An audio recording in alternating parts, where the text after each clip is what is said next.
Oh, oh, hello. Hi, ladies and gentlemen. Ladies and gentlemen, we will briefly start the second International Society Conference 2 or 3 minutes later. So would you please check your sound and video functions on your laptop or your digital devices? Thank you. Thank you. Hello, everybody, all global space. So we're going to start 1 or 2 minutes later on the second International Society Conference for the Advancement of STEAM. So would you please check your all sound and video functions on your digital devices? Thank you. So hi, nice to meet you, even though I deliver my welcome message online. So would you please just say hello to everybody? Would you please say hello, hello? Hello. Hello. Hello. Hello. Hello. Right, okay, yes, yes. Oh, hello, hello. Hi. Hi. Hello, and how are you? Right, okay. Hello, Arnold. So can I start?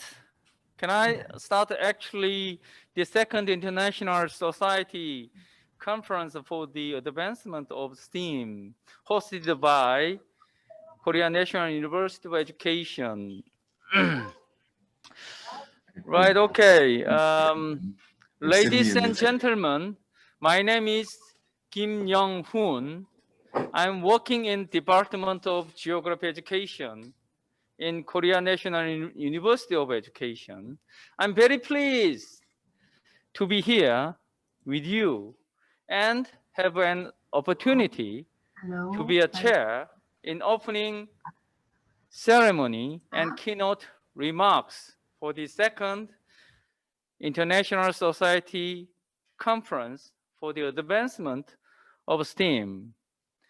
As you have already received today's timetable and program, we have, through the opening ceremony, 2 sessions. One is opening session, which is followed by keynote remarks with 2 distinguished experts on STEAM and convergence education.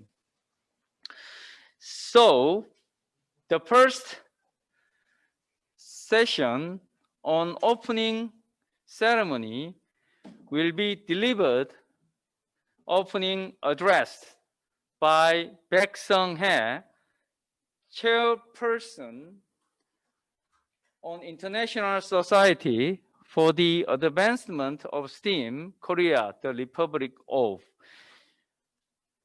She's also professor of the Department of Chemistry Education, Korea National University of Education. Professor Baek, would you please deliver your opening address? You have floor. Thank you. Thank you very much.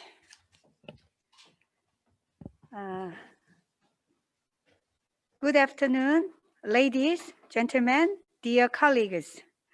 It is my great pleasure to welcome you to ICAS for 2020.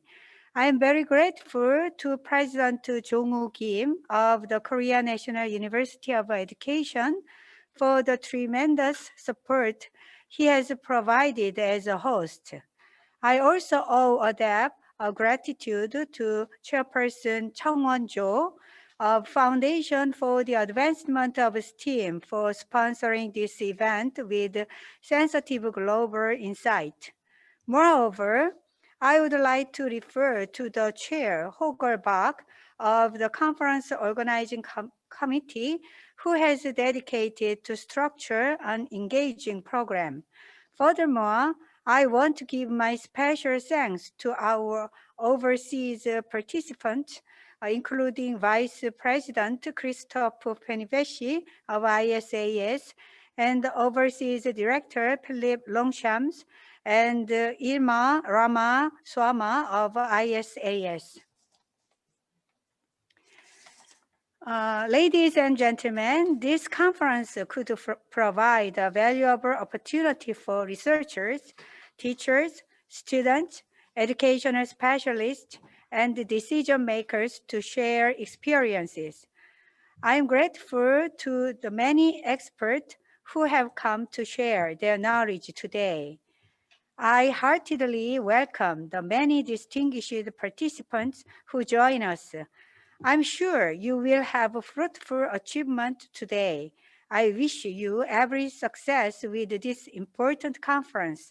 Thank you very much.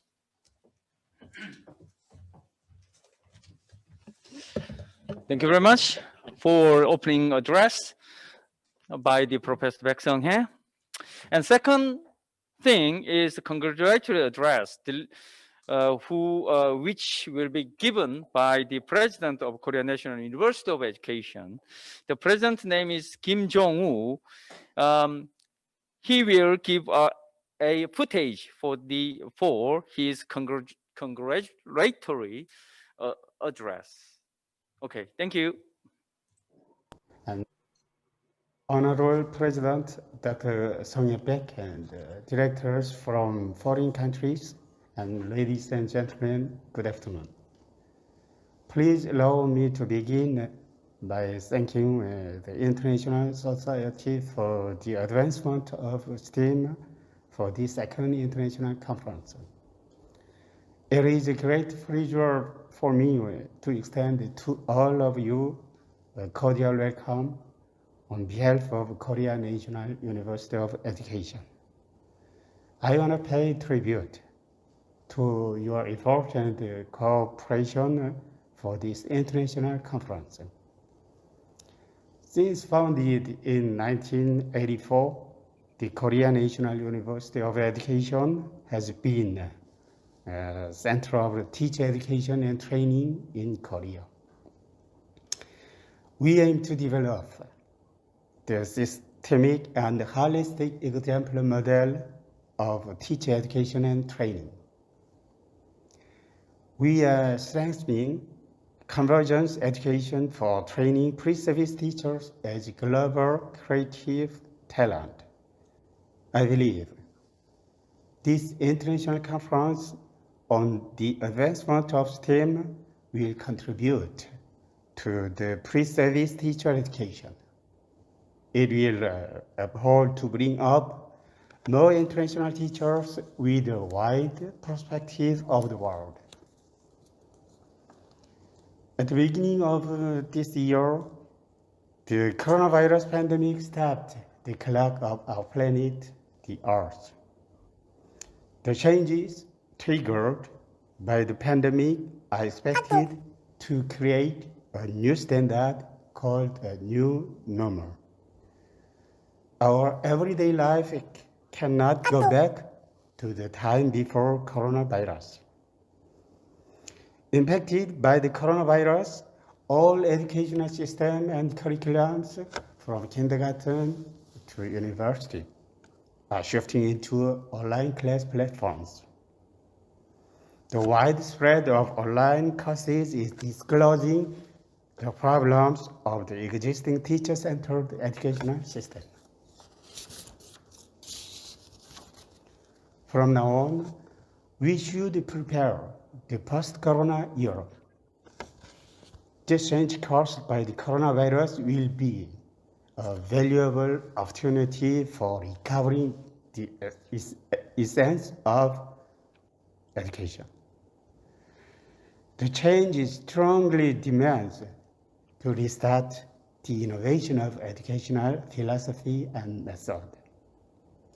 The post-corona era will require strong international partnerships for more successful educational innovation. Therefore, I believe this conference will play a key role in promoting future intercultural cooperation and digital transformation. I'm very much looking forward to active discussion in today's conference. Finally, and once more, I heartily welcome you all to the Korea National University of Education.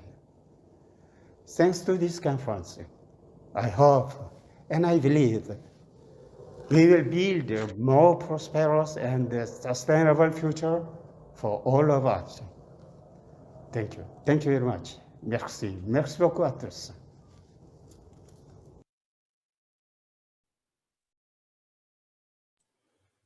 Okay, thank you very much for delivering the lecture of Korea National University of Education, Dr. Kim Jong-woo. And the next welcome address will be delivered by the chairperson, Jo Chung-won, the Foundation for the Advancement of STEAM, Korea, the Republic. Chairperson Jo Chung-won will deliver a live speech to deliver his welcoming address. Thank you. Yes, good afternoon. How are you? How are you, friends? Fine, we are fine.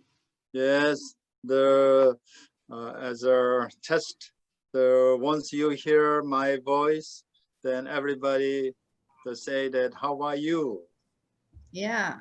How Fine. are you? Your voice is clear to me. Fine. Hi. Yes. Hello.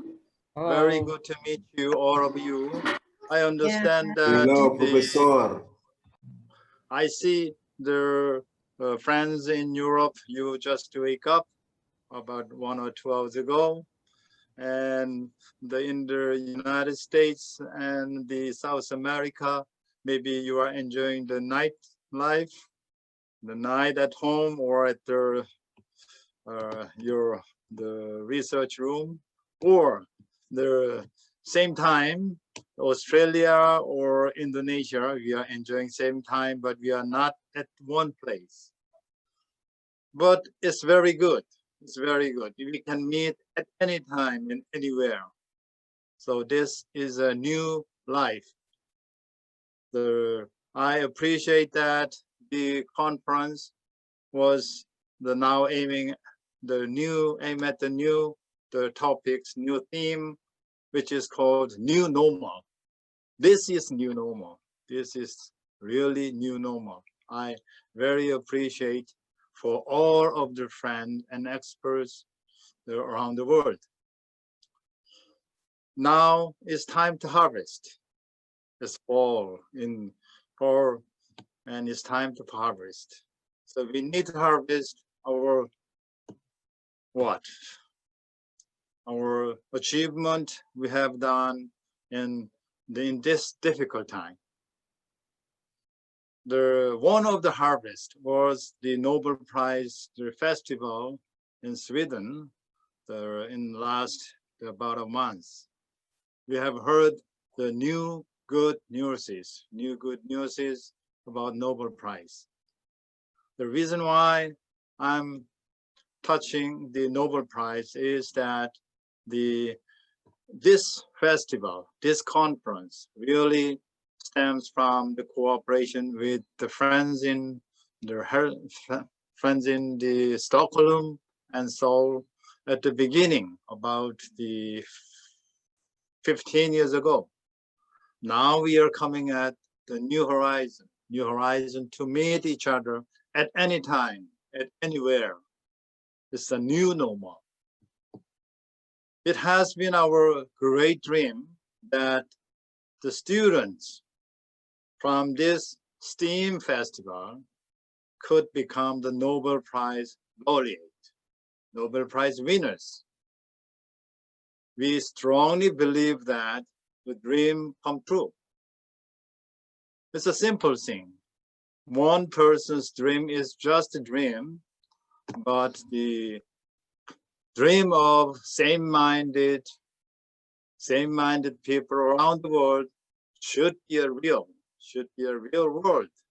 So I wanted to propose that if we continue this festival and conference together at any time, at anywhere, at the on the frame of the new normal, the student who we are teaching and student who will participate this festival will become the Nobel Prize winners.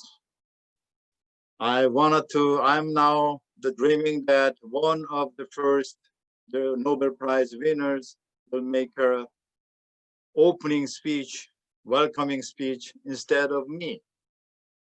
That time, I just sit on the floor and I just make a big approach to him, make a big hand to him or her.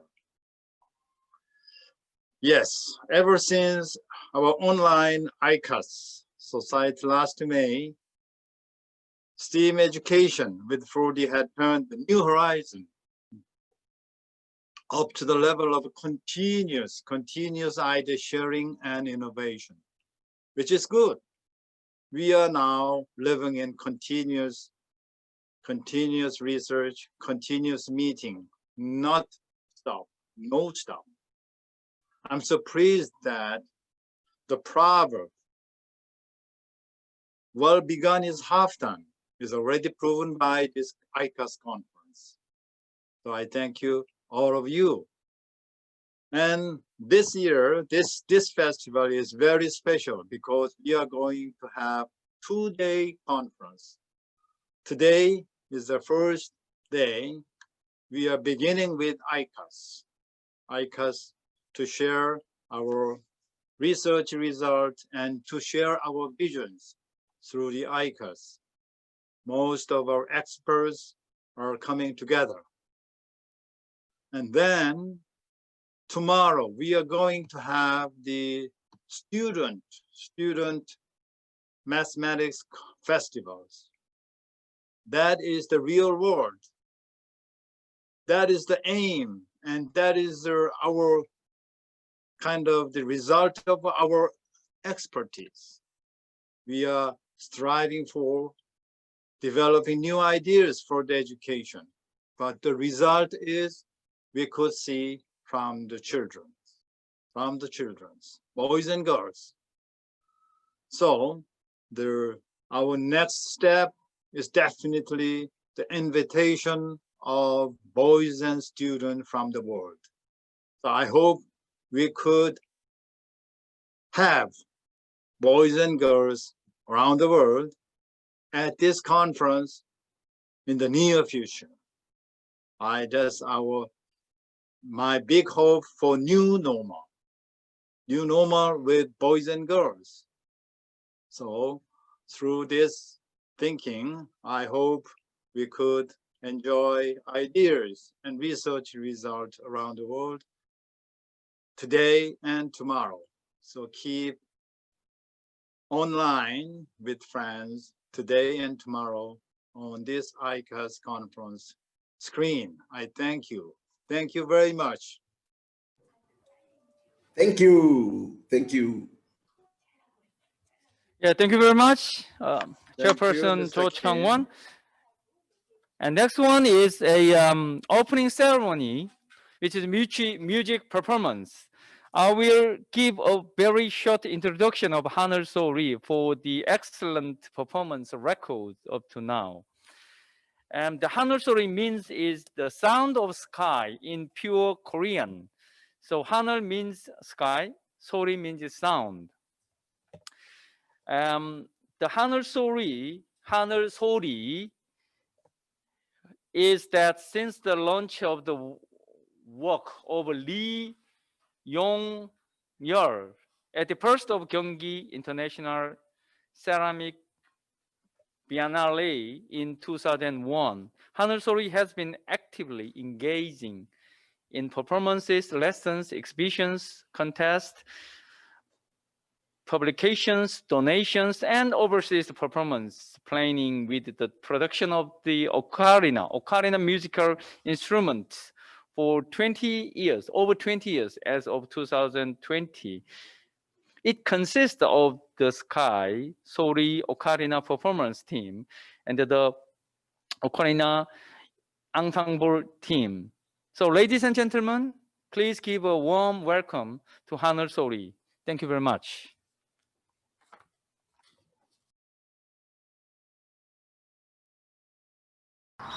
나는 환상 속에서 본다네. 모든 이가 정직하고 평화롭게 사는 세상을. 나는 언제나 자유로운 영혼을 꿈꾸지.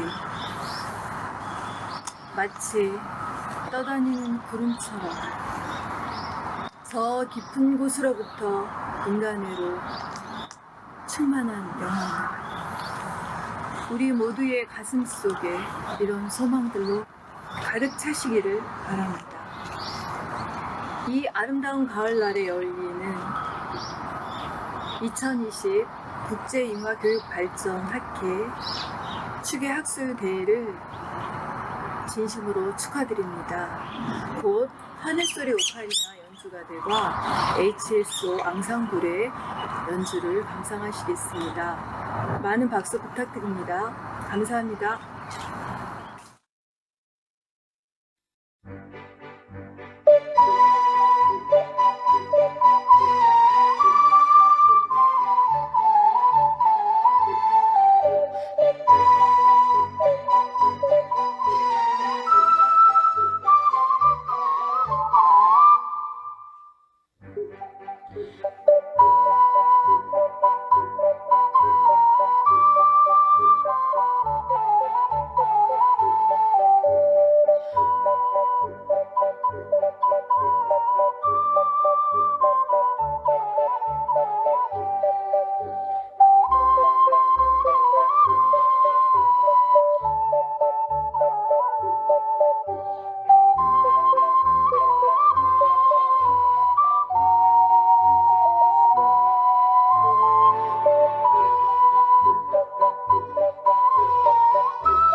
Yes, thank you for the Haneul story performance, which are very interesting and exciting.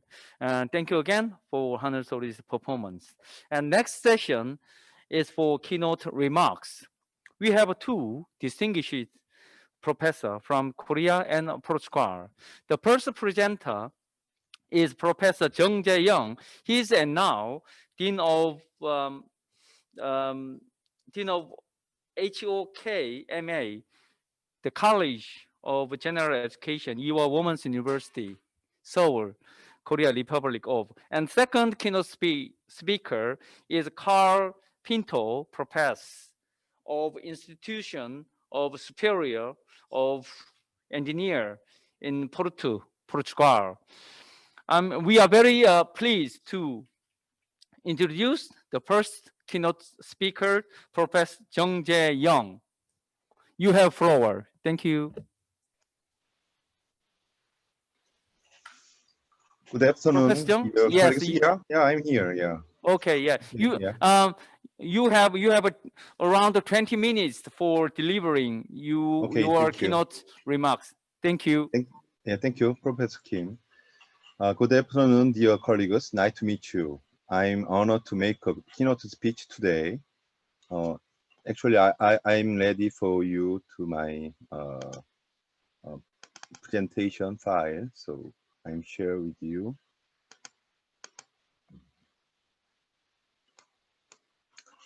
My topic is creative education system in the artificial intelligence era. I'm a Dean of Hokuma College of General Education in Ewha Women's University, Seoul, Korea. Content are like this. First, I will talk about the crisis of school system, and second is the opportunity, artificial intelligence era. Last one is new directions for creative education. Actually, in the COVID-19 era, we are facing new experiences in educational systems in elementary, secondary, and secondary education schools and universities. I think it's high time to change the educational system for creative and STEAM education. Let's talk about the crisis of school system. In human history, the current school system does not have a long history. The history of school system is less than 200 years. The single ladder school system means that single school education is operated not for some aristocrats, but for all citizens. It means that the educational value formerly enjoyed exclusively by special class of people can be shared by all people, all citizens. Mass education enhanced democracy. Let me show you the characteristics of school of industrialization era. I want to ask a question. For whom does school exist? For whom? Teacher, staff, or student? Actually, the answer is student, but school of industrialization era has several problems like these. Inflexible school ladder system, standardized curriculum, classical lecture system, norm referenced evaluation, and classical school facilities. Let's see them concretely. First one is school ladder system. Current Korean school system divides the school stage into elementary, middle, and high school, and operates 633 system. The same school system is operated throughout the whole nation, and it had its own advantages in the aspect of efficiency. However, considerable problems do exist because of the rigidity. Because the Korean schools are operated without reflecting the differences in learning level, speed, needs, and cultural background among students, both the rapidly learning students and slowly learning students who are not accustomed to level of the education content and the speed of teaching provided from their school, from their teachers, have to be alienated students are all different, but uniform education, which allows no exception, is conducted in schools.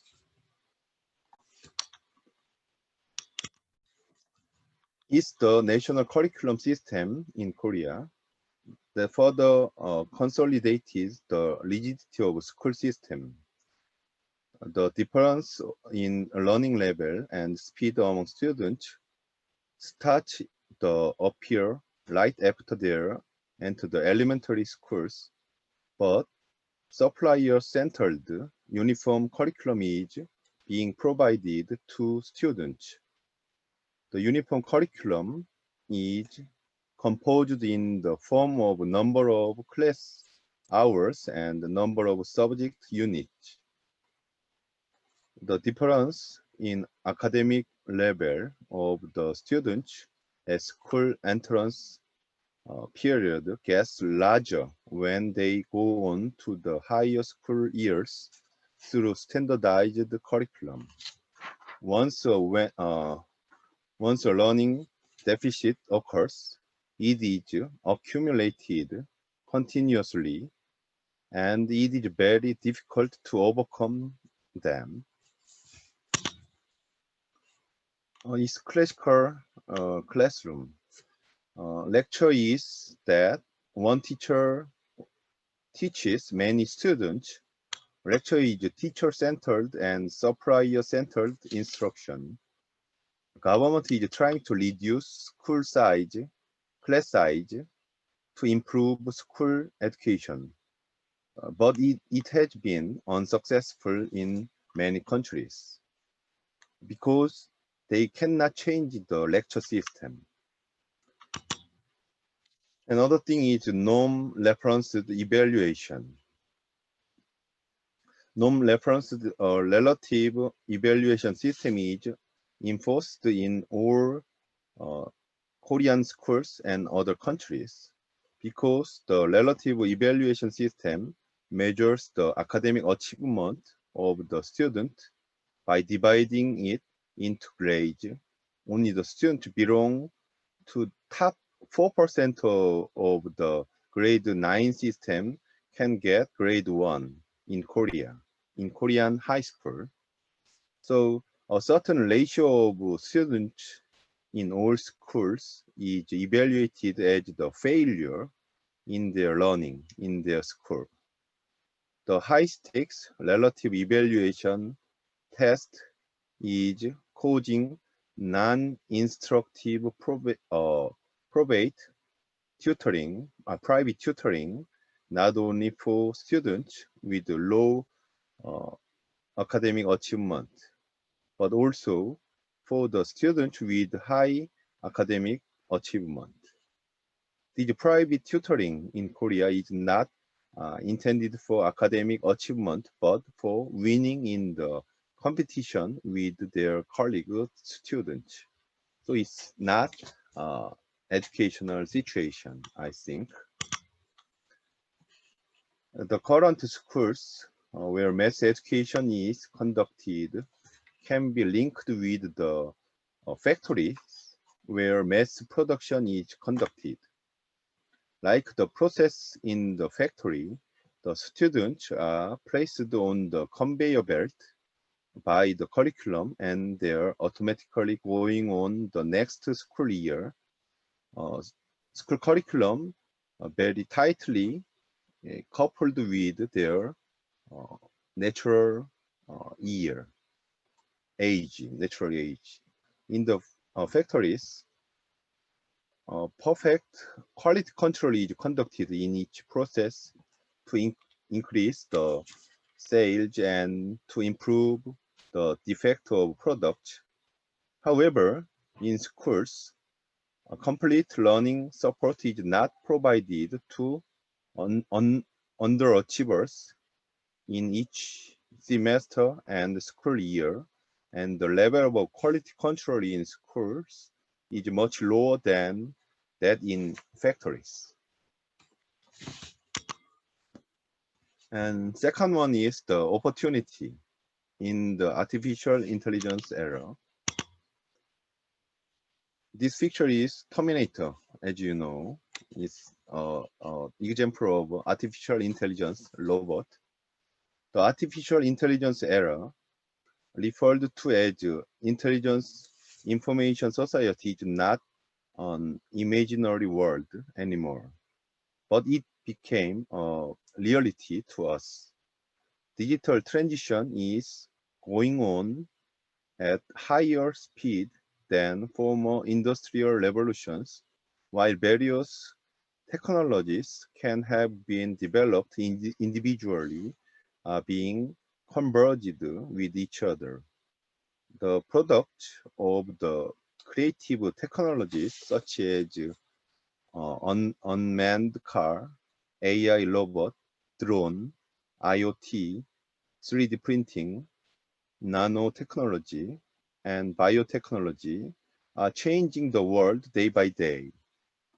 Researchers define the intelligence information society as the combination of artificial intelligence and ICBM. Here, ICBM means saving the data collected by IoT sensor, analyzing the accumulated big data, and providing suitable service in the form of cloud and mobile device. There are several future-oriented learning systems in the world. For example, Khan Academy for K-12 education, and TED for adults. And in the YouTubes, you can have lots of information. You can have lots of lectures. So it is changing very rapidly. Various educational resources are being released free of charge. For example, MOOCs, massive open online courseware, and open courses, lots of things.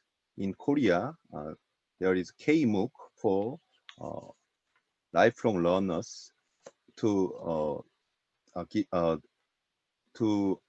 supply some lectures, university lectures, out free of charge. They do a blended learning and project-based learning (PBL) for creative learning in the Khan school and art school and so on. There are lots of future education schools in the world. They are individualized and personalized learning and project-based learning. And you can see the future-oriented university model, Minerva in San Francisco, and other Ecole 42, and so on. There is no classroom in the Minerva school. Minerva school is very provocative university. They provide online class only to all students. Students change dormitory every semester among 7 cities in the world. It's new types of university. And in the COVID era, we can use the learning management system similar to the Minerva school in the world, all over the world. Last one is the new directions for creative education. Key competencies in the new era are 6 C's I mentioned. 6 C's are creativity, critical thinking, collaborative ability, communication skills, citizenship, and character skills. The objective is to make each student a creative learner. The goal is every student succeeds in the school. In terms of learning content, humanity and science as knowledge, social and emotional learning. Social and emotional learning is SEL for on attitude, and the digital literacy as a skill, and convergence and integrated education. In terms of instruction, technology-based scaffolding and customized learning need to be used. The basic strategy to redesign school education system is to construct a system that can support the customized learning using new technologies in the artificial intelligence era. A new school system consists of a flexible school system, customized education, authentic evaluation, technology-based, AI-based educational environment, and creative teacher and educational supporting system. To realize customized education, the reform of overall school system is necessary.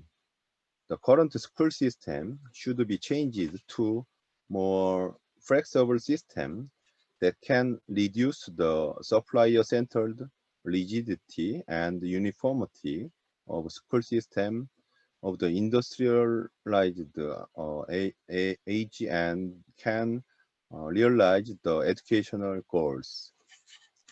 For customized education, it is necessary to introduce non-grade system according to the level of academic achievement and the learning speed of the learners in the cognitive subject learning domain focused on knowledge and understanding. The non-grade system can help the students conduct the learning by diverse ways by reflecting their individual needs and learning results. However, in project learning that needs cooperative learning with other students among the subject with cognitive content, it is necessary to keep the school year of students.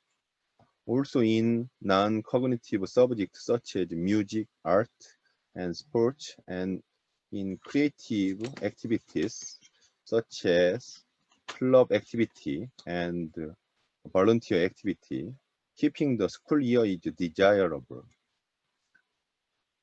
In team learning and non-cognitive activities that keep the school year, the principle of harmony and equity can be applied.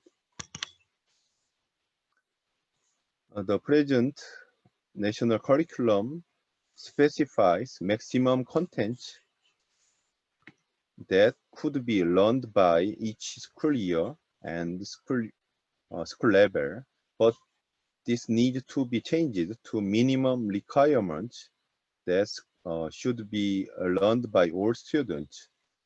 Specifically, it is necessary to set core standards that should be achieved by all students in each school level and to manage mastery level that can evaluate the students through absolute evaluation according to the standards. If we support the learning of all students so they can achieve core standards without fail and introduce learning achievement management system, LMS, that accountability of school can be also improved. For customized education, differentiated education, personalized education, and individualized education need to be diversely utilized in teaching and learning activities.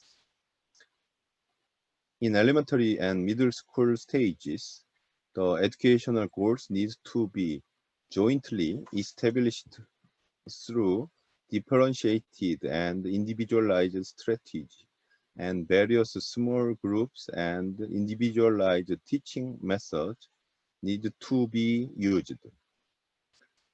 In high school stage, it is desirable to encourage various and individualized learning experiences, such as introduction of credit system using individualized and personalized strategies.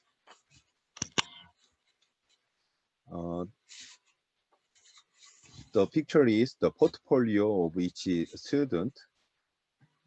I want to make this portfolio to all students.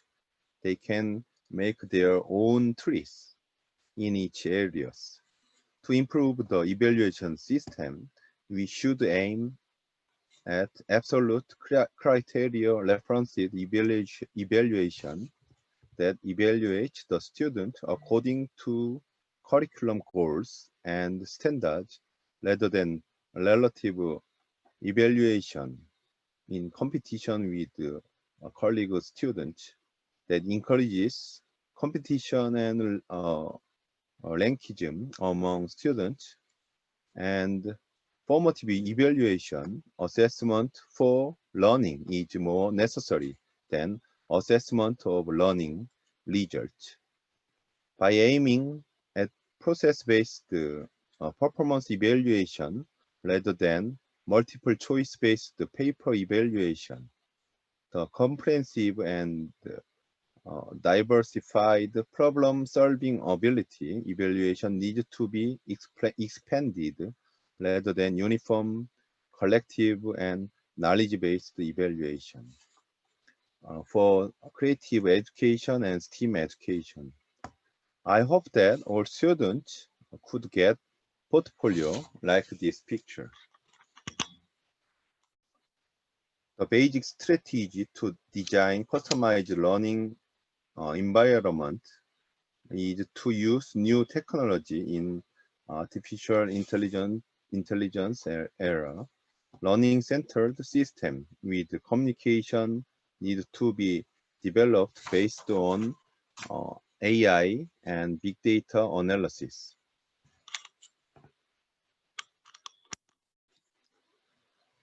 To make the customized learning possible, the change of teacher's role is required.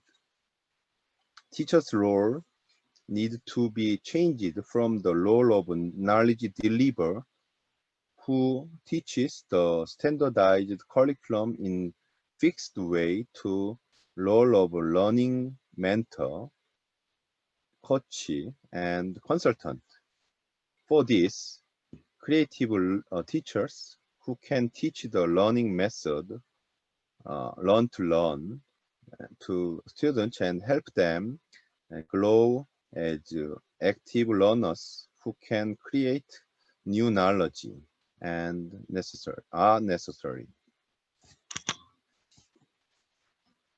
For operation of a flexible school system, the current rigid administrative structure also needs to be reformed. A learning platform for customized learning, intelligent tutoring system, ITS, and information-based learning management system are needed. A student care system using machine learning-based student care system is needed for prevention of bullying, delinquency, and school dropout. Actually, I dream a new school system for every student success. and for creative education and STEAM education. Thank you. I really appreciate your attention. Thank you, colleagues.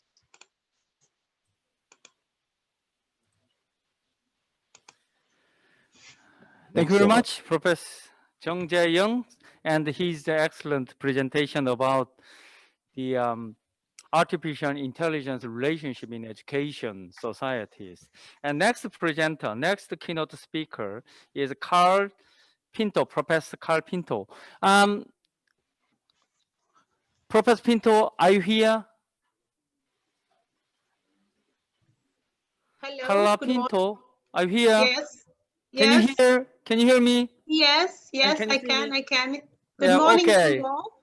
Okay, thank you Thank for you. joining us. Thank you for joining us. And you are the second keynote speaker.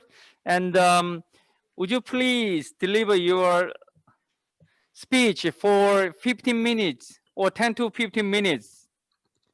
Okay. I'll Okay. try. Yeah, Thank you. thank you very much. Yeah, you have floor. You have floor, Professor Pinto. Thank you. Okay. Can I share my screen?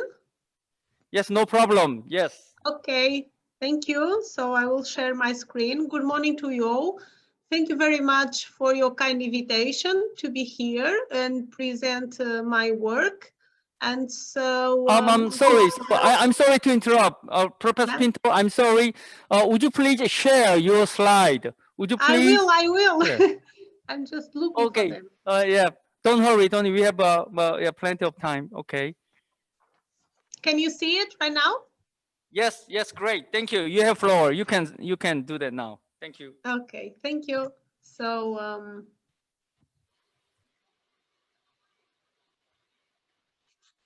okay. So I'm going to talk about how COVID-19 pandemic has helped us shape education, STEM education. I am the coordinator of an Erasmus Plus program on development of new technologies, new methodologies to teach math courses in higher education. So I teach math curricular units at an engineering school. And as we all know, sometimes engineers think that mathematics it's not useful for their practical problems, to solve their practical problems. And so this is with this project and the project that we have, we intended to motivate students and bring to them more real world problems for them to solve using mathematics. So our main aim was to try to reach the students using new methodologies.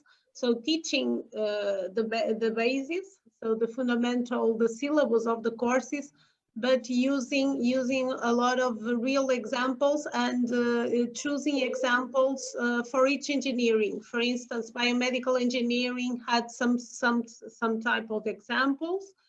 Civil engineering had others, and so we are almost finishing that project. It started in 2017. So, as we all know, we only understand things when you do it. So experiential learning is extremely important for us in education. And so we want students to be more involved in class, to work in groups, and we all know that this COVID-19 pandemic has brought new challenges.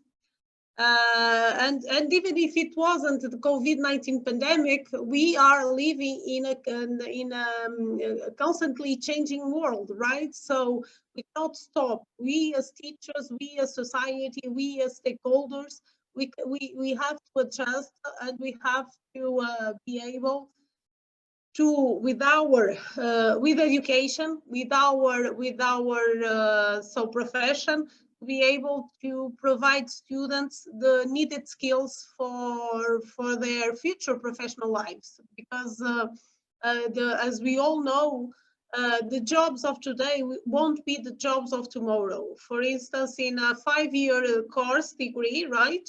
there are a lot of changes, and a student who starts in maybe civil engineering or biomedical engineering, for instance, this is a better example. For instance, in biomedical engineering, as technology evolves rapidly, for instance, a prosthesis for a member won't be won't have the same shape, won't have the same tools, the same tasks that in the beginning of their course that it will have in the end of the course if technology continues to evolve. And so we have students have to be more actively participating in classes, and they want to. This is a Generation Z of students. They really want to participate. They want to be actively engaged in education, and we can, as teachers, provide them with this. And so, as I was saying, it's extremely important to develop interpersonal skills for their career, and these traits are these interpersonal skills are traits of active learning methodologies that were the ones that we have applied, and these methodologies were popularized around the 90s of last century by Bonwell and Eisen. So COVID is here. It was a dramatic change in our lives. We're still suffering, let's say. We still have to adjust to what is happening in our lives nowadays, because there's no vaccine, and so people are there is an increasing number of infectious active cases too, all around the world. So we're still living a pandemic, and without a vaccine, we have really to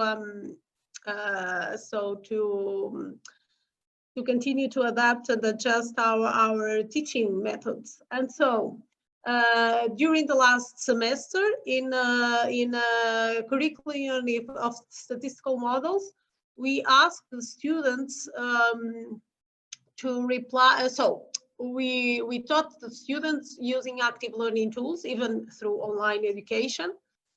So they had to work in groups. So there's simultaneous rooms in class in which they could talk, and then the teacher went around the several rooms and so explained some tasks that they had to do, and some concepts that they couldn't understand by themselves. But the idea was for them to work in a team.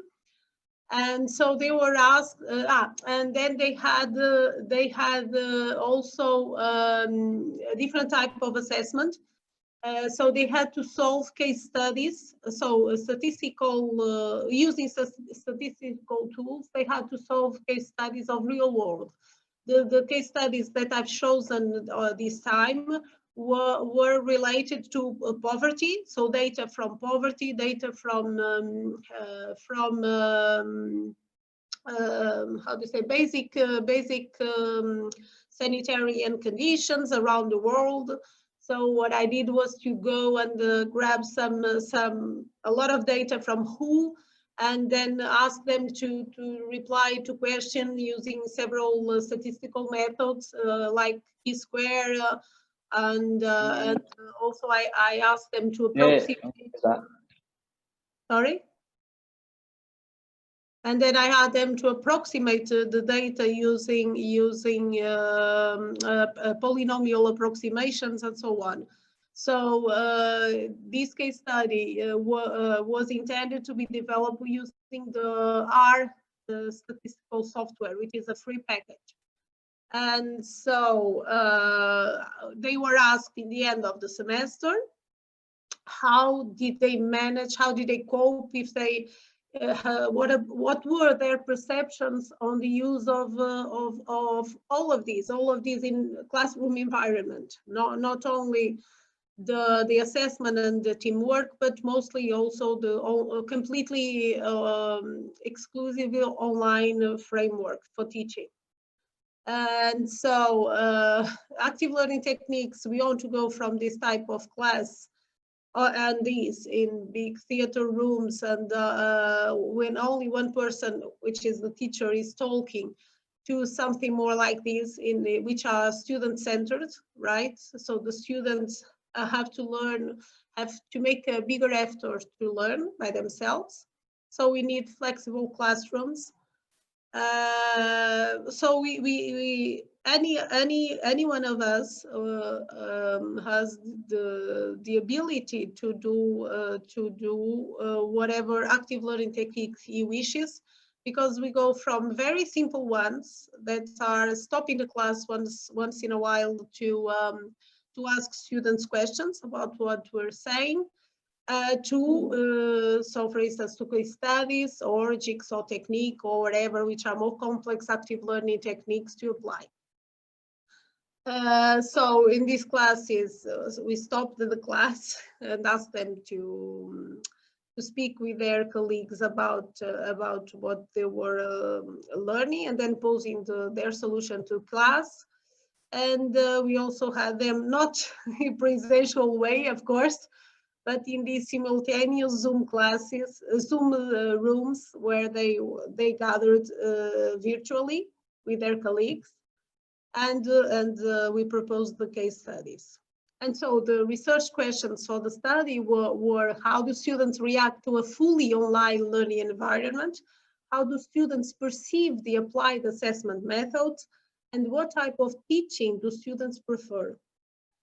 And they replied with respect to teamwork that they are able to create inclusive environments, so it's very high rated. And what is less rated is working in a team, develop my time management skill. So either they believe they already have very good time management skills, or they don't think it was useful, or they didn't understand the question, I don't know. But everything is very positive, okay? As you can see, it goes from 70-something% up to 85.9% of students, okay? So everything is very good here. With respect to their oral presentation scores, so they had to present a case study to every student, to all other groups in class, and they were graded and they were asked questions. And so they think that they were able to properly transmit the concepts to the public. Well, it's their opinion, okay? It's their perception. So they are, these students, they are from biomedical engineering. They are very good students. But anyway, I was there, of course. I also asked questions, and so I also graded them, and this transmission to the public wasn't as high as they perceive it, okay? And I told them this, of course. These are the descriptive statistics of the oral presentation.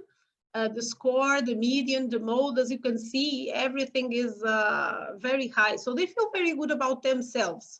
They had good works also, the good reports, because they also had to write, to do a written report of more or less 20 pages, which I graded by myself, of course. And, but they feel very good about themselves.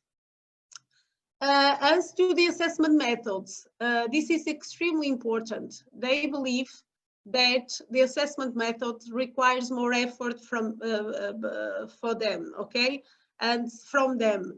And this is what they sometimes complained about, because even though they know that they have learned more with this type of assessment, they sometimes complain about having to do a lot of effort to be able to cope and to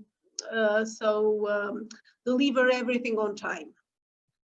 As to the online classes, they don't like exclusive online classes, and this is really something that struck me.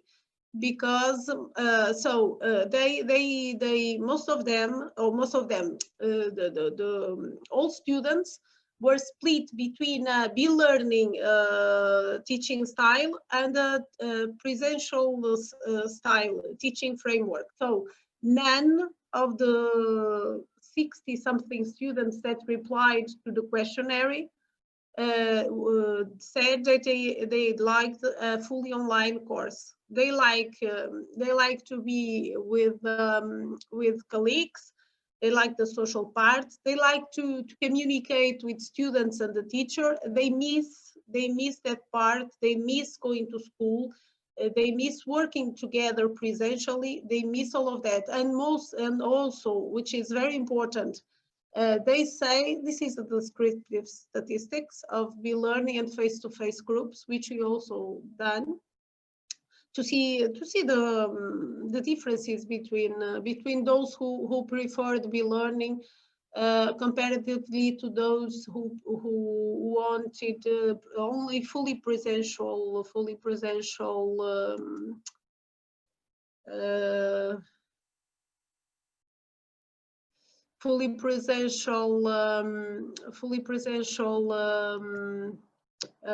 so teaching framework.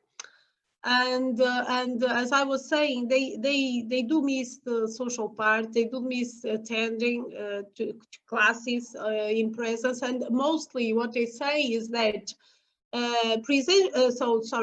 theoretical classes may have that may be online. So they say they can cope with that. So the teacher asking, just like what I'm doing right now, I'm speaking to you, and they believe in a theoretical point of view, it's okay. But practical classes and laboratorial classes, they believe that they can be more engaged in class and learn more if the classes are presential, so face to face. Which is for engineers, don't forget these are engineers, future engineers. I think the practice, the notion of practice is extremely important for them, because they really, so the experiential learning is extremely important in all courses and in engineering too. So none, there wasn't one student who thought or who said that he wanted only fully online classes. So some conclusions, and maybe I'm already out of my talk, my schedule. So running out of time, sorry.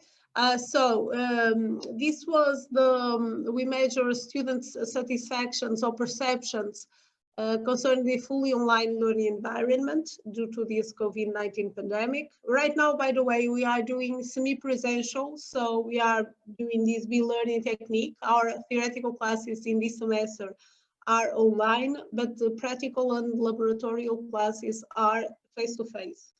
And with the care,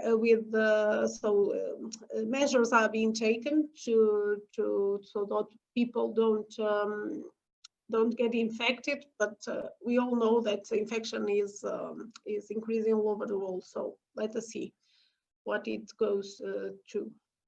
So students have high confidence about themselves, with only the exception of the ability to manage the assigned tasks and creating a collaboratively environment which reveal positive skewness. So here they are not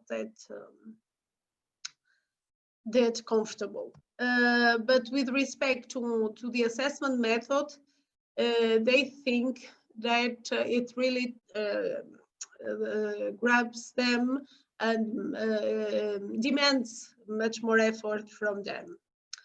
And there was also one question that this will be some future research topic, because we also asked them if they wanted to this type of assessment, so with case studies and so on throughout the semester, to to be applied in other curricular units, and they said that, and even it was a positive score for them, but it was a lower positive score. So we don't know why. Maybe it's because they believe that this effort won't pay for all curricular units, or they wouldn't have time to make this effort in all curricular courses that they have to attend. And or maybe they don't think that the syllables for their for the other curricular units are adequate or not. So we didn't ask, but it's something to ask in the future, because it's very important to know the reasons for which they say that they wouldn't like this assessment method to be used in other curricular units, since they enjoyed it, though the extra effort. So none of the students chose the exclusive online teaching environment, none. And so they were split equally between the be-learning and face-to-face. And the major drawbacks for these online, fully online teaching environment was the lack of focus and lack of motivation. So they don't, and they believe it is more time consuming. So to be all day in front of a computer and listen to different classes, and so they didn't like it.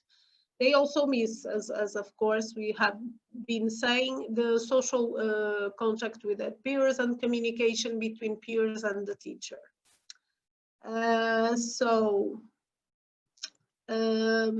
So we know that this was a completely atypical year for all society. Reflecting on our COVID-19 pandemic, we know that education needs more flexible, resilient, and more imagination to cope with this future fraught with uncertainty. And online education, it isn't just about providing information to students. We really need to think how to properly engage students. We need to careful planning. We need to design different ways to deliver the content to the students. Also, as I was saying, learners have to be at the center of the education, and we need to receive feedback from them and listen to what they feel are their major difficulties and suggestions to improve it. The curriculum, pedagogy, the assessment, etc., should be all fully student-centered. And so the pandemic has given us the way, the thrust and accelerating the educational transformation. Generation Z or Gen Zers expect more from us, from teachers, from the society, but they also have to to give more to the society. But they want to actively participate in the learning process. So this is our project. I don't know if I still have time. If not, I can put the link over here in the chat, and people can go there afterwards. So this project has been a fantastic adventure. Many questions were raised as to defining the right pedagogical materials, the right curricular, how could we develop also peer learning methods. And we were, as Rod Stewart says, sailing stormy waters, but I think in the end we will prevail.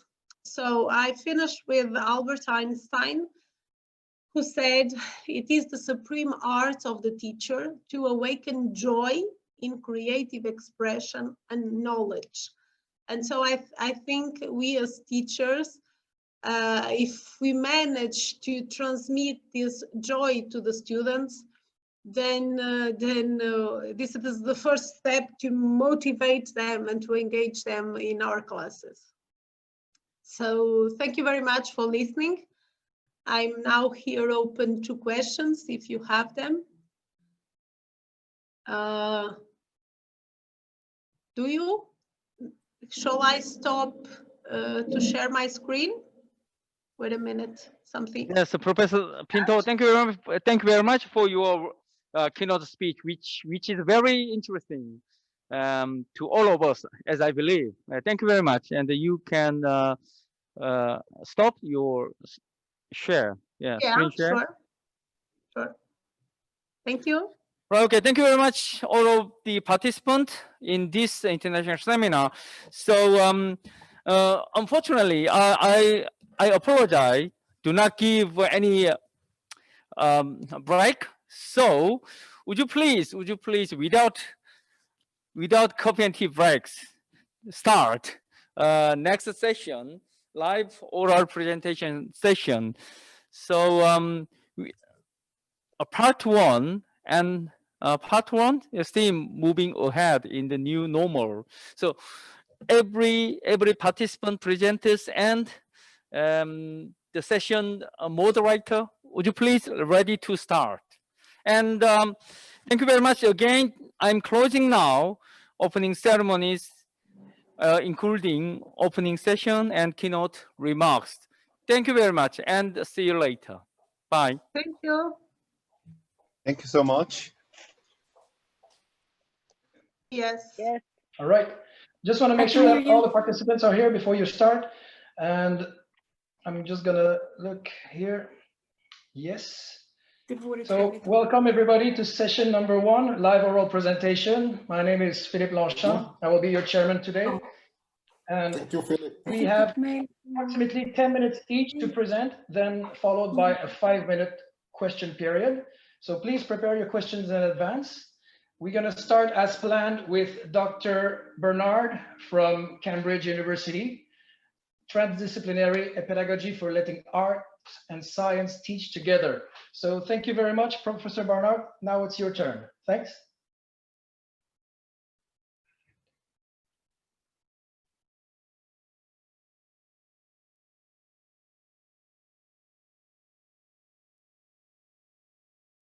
Mute. Hello. Hi. 10 minutes. I have 10 minutes. Thank you. Welcome to Cambridge virtually. And thank you so much for this wonderful organization and team collaborative spirit bringing us together today, hosted by our colleagues in South Korea. This first slide shows joy, I think. And thank you to Carla for saying joy, enjoyment, happiness, engagement. You know, we are in a space where we need this and we need to share it.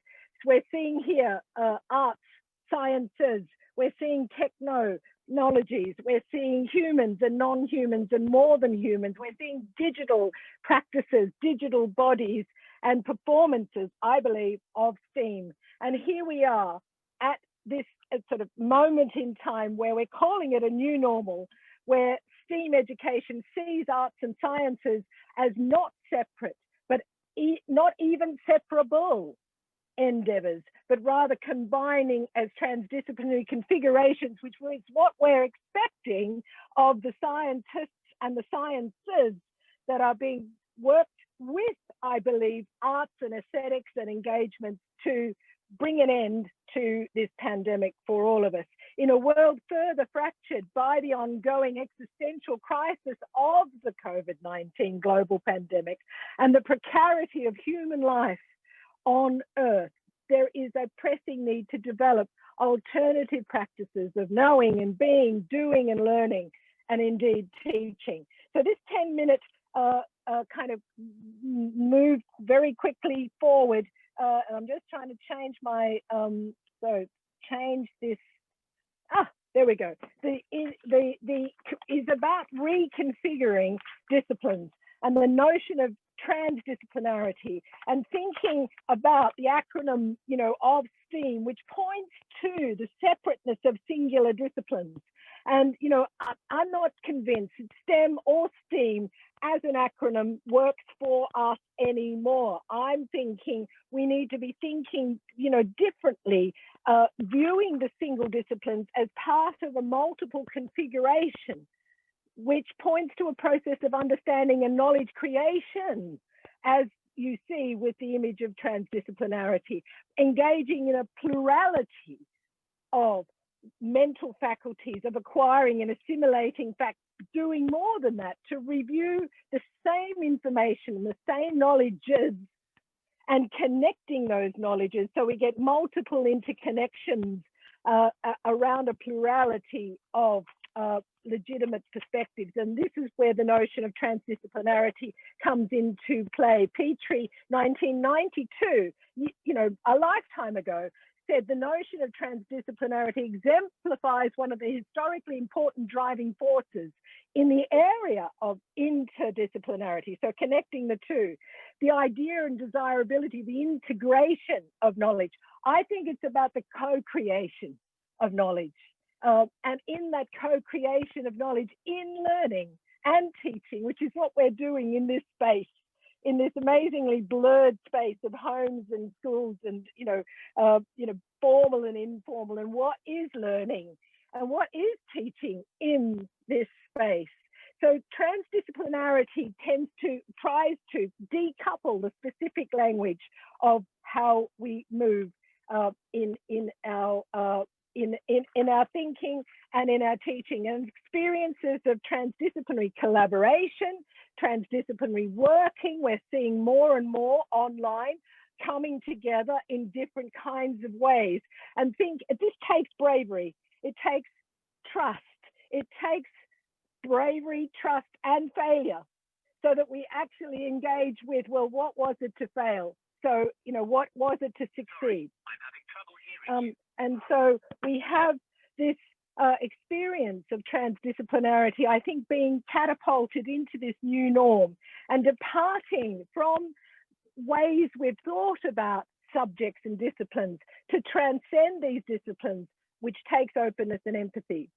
So I'm assuming you're all amazing multitaskers and have read what's on the screen, which is a summary of what I just said, and is, of course, exemplified in this new book with my colleagues who are scientists and artists and science artists working together to reconfigure STEAM for future making education. And I would ask you to have a look at that book, which has loads of examples of what I'm saying this morning. One of the important experiences and ways of capturing the deterritorializing of disciplines is to actually perform rhizomatic inquiry and diffraction. And diffraction has been theorized and practiced as a pedagogy.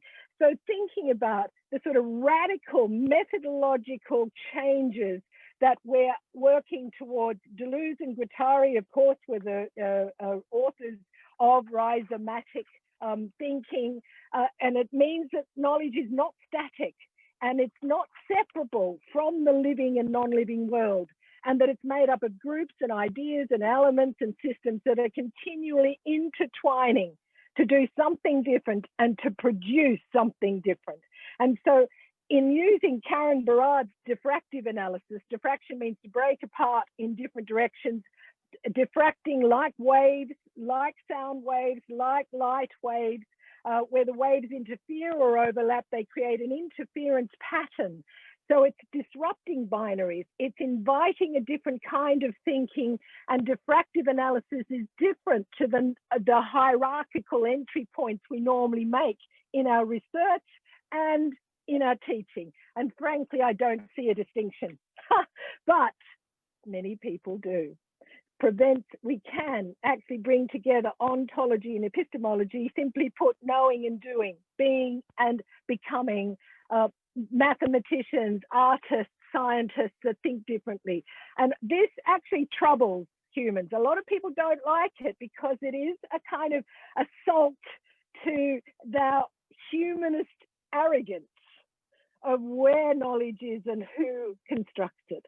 And so let me just show one small example of a way of reading this math artwork diffractively, and I don't believe it, I've got 2 minutes to go. This would normally take 22 minutes, so I'm going to be a magician, and we need to be magical, I think, and just reduce this to what do you see? you know, here is a young South African a student, age 16, given an invite to join a competition. There were hundreds of students to show the meeting of their mathematics knowledge and their arts knowledge in a drawing. And so what has he chosen? He's chosen the Vitruvian Man, you know, and here we see a sort of deterritorializing of the Vitruvian Man. Leonardo da Vinci, one of my most amazing idols. I love everything he does. And he is an aspiring kind of, you know, icon to how we should be thinking now and should have been thinking. But here we see the central position of the man in the Vitruvian Man, not as a master of the universe. This speaks to how humanist exclusions matter. And those exclusions can be getting into mathematics, getting into science, you know, and so how we think about the relational nature of mathness and artness, and what do you see when you look at this piece of work? Here's another, a beautiful drawing, you know, here again by a 15-year-old girl living again in South Africa, in Pretoria. What do we see here? A performative understanding of practices of knowing mathematics and arts, but we're also seeing sort of the focus on one eye, hair related to roots of our lives, and the concept of infinity and visual codes and numbers and stitched lips and red eye. And I could go on for another 20 minutes, but I don't have it. So I have to move on to say, what does this look like if you were to diffract the teaching in a music classroom? What would this look like? Is this about Bach and Beethoven? Is this the way we think about sound, feel sound, engage with sound and music? What differences are made if you actually look at the bodies, the materials, and the affect of learning music and mathematics together, sciences of sound together as opposed to separate? What does it look like if you create a STEAM garden? In this project, children were exploring what might be possible in the constrained space of the school ground and the politics of that space. And we see them, you know, the aim was the original problem was how to produce more food.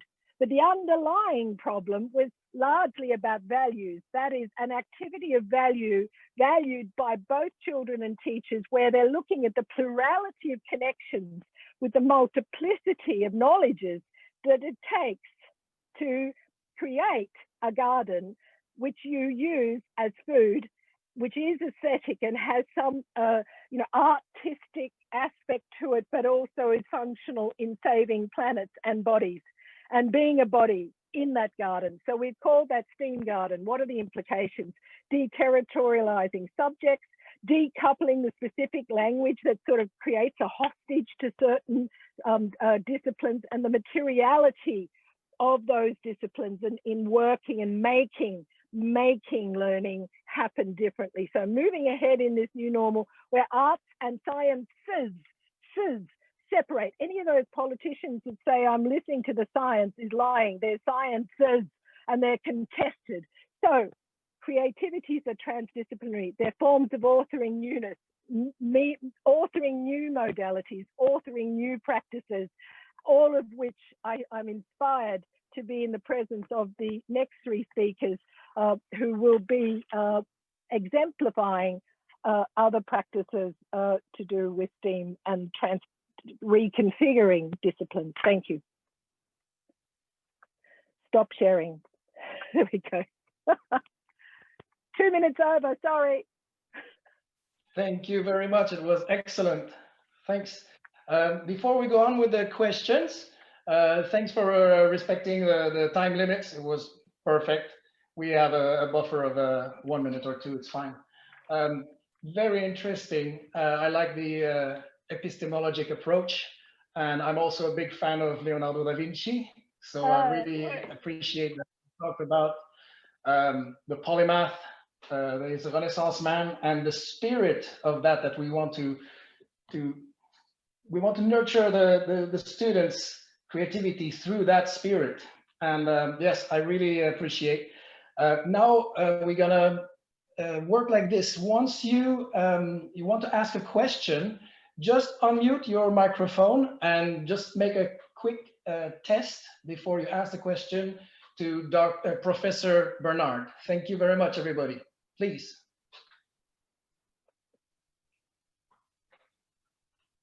I see a really Mariana? interesting. Yep, I'm here. It's great to be here. Such a lovely morning, and this final speech was wonderful to hear. I'm working with a project about the forests now and the environment, and we're trying to work with STEAM, and I would very much like to follow up this discussion later on. Thank you. Let's connect. Put your email into the chat room, please, Okay, Mariana. I'll do so. Thank you so much. Absolutely loving your backdrop as well. And that, you know, what we need is the nature-culture relationship is so embodied. There was someone in the chat room, I'm wondering, Philippe, who said that the chosen artworks demonstrate being hostage to a discipline. Really interesting point. Being hostage to a discipline, and it's a really, what is it to be hostage to a discipline, and can they elaborate on that more? Because I think it's a catalyst to thinking what it feels, these boundaries, how they actually, again, it's about deterritorializing, thinking differently, and why is it? Some of us are very happy to be polymaths and think, across and make connections, and others protect their silo. The sort of tribes in academia are also out there in schools. I've worked with teachers who do not want to spend time working with other subjects, and then you go to Finland and see amazing teachers who are specialists in 3 subjects and make those connections. So what makes us so tribal? What makes us protect? What and makes I think it was a think? question from Carrie. Maybe you want to unmute and expand. I actually, this past year, I am trained as a teacher. I have a discipline in designing curriculum and teaching, but I am living in Finland, and I put myself through the applied sciences teacher training program through Haaga-Helia. It's done in English, and this idea of uniting phenomenon-based education is what they call it here. And so there was I have seen those images many times, and I have worked with those, and I am noticing that the importance of recognizing the means that we communicate. English, many people in Finnish speak English. English is my native tongue. I was born in England. I've lived in various English-speaking parts of the world. I've noticed that English is almost, the way that English is being taught even is a bit concerning, because it can be narrow, or I'm just seeing a lot of interconnection of how we perceive and how we look at different disciplines, and this piece of getting back to nature and to realizing what we all have as commonality, and this idea of collaboration and communication, I think is essential for the art of teaching. And I'm very impressed to see how children, when they're asked to say how do they view a discipline, and they view it artistically, how they represent it, and how mathematics so often can bring about this piece of binding, of being enveloping you rather than as a means of another way of communication, another way of growth. And so that's what I was referring to. Thank you. Thank you so much. It's really inspiring, the storying of your own professional journey and how we engage with children in different countries and how they engage with subjects differently in different countries is also really insightful. Kerry, thank you. Those two images, you know, there were many drawings that had bodies central, and it's this sort of the embodied learning. You know, it just was this inextricable connection between how they see themselves, who they are, not becoming, who they are now, and how subjects are written. You know, sort of how they scribe them into their body. And it's, to me, it's also a beautiful study in embodiment. Yeah, experience, learning, experiential. Thank you very much, Professor Burnard. Post-human learning. Thank you very much for, I think everyone agrees that your passion is contagious. We're all inspired right now.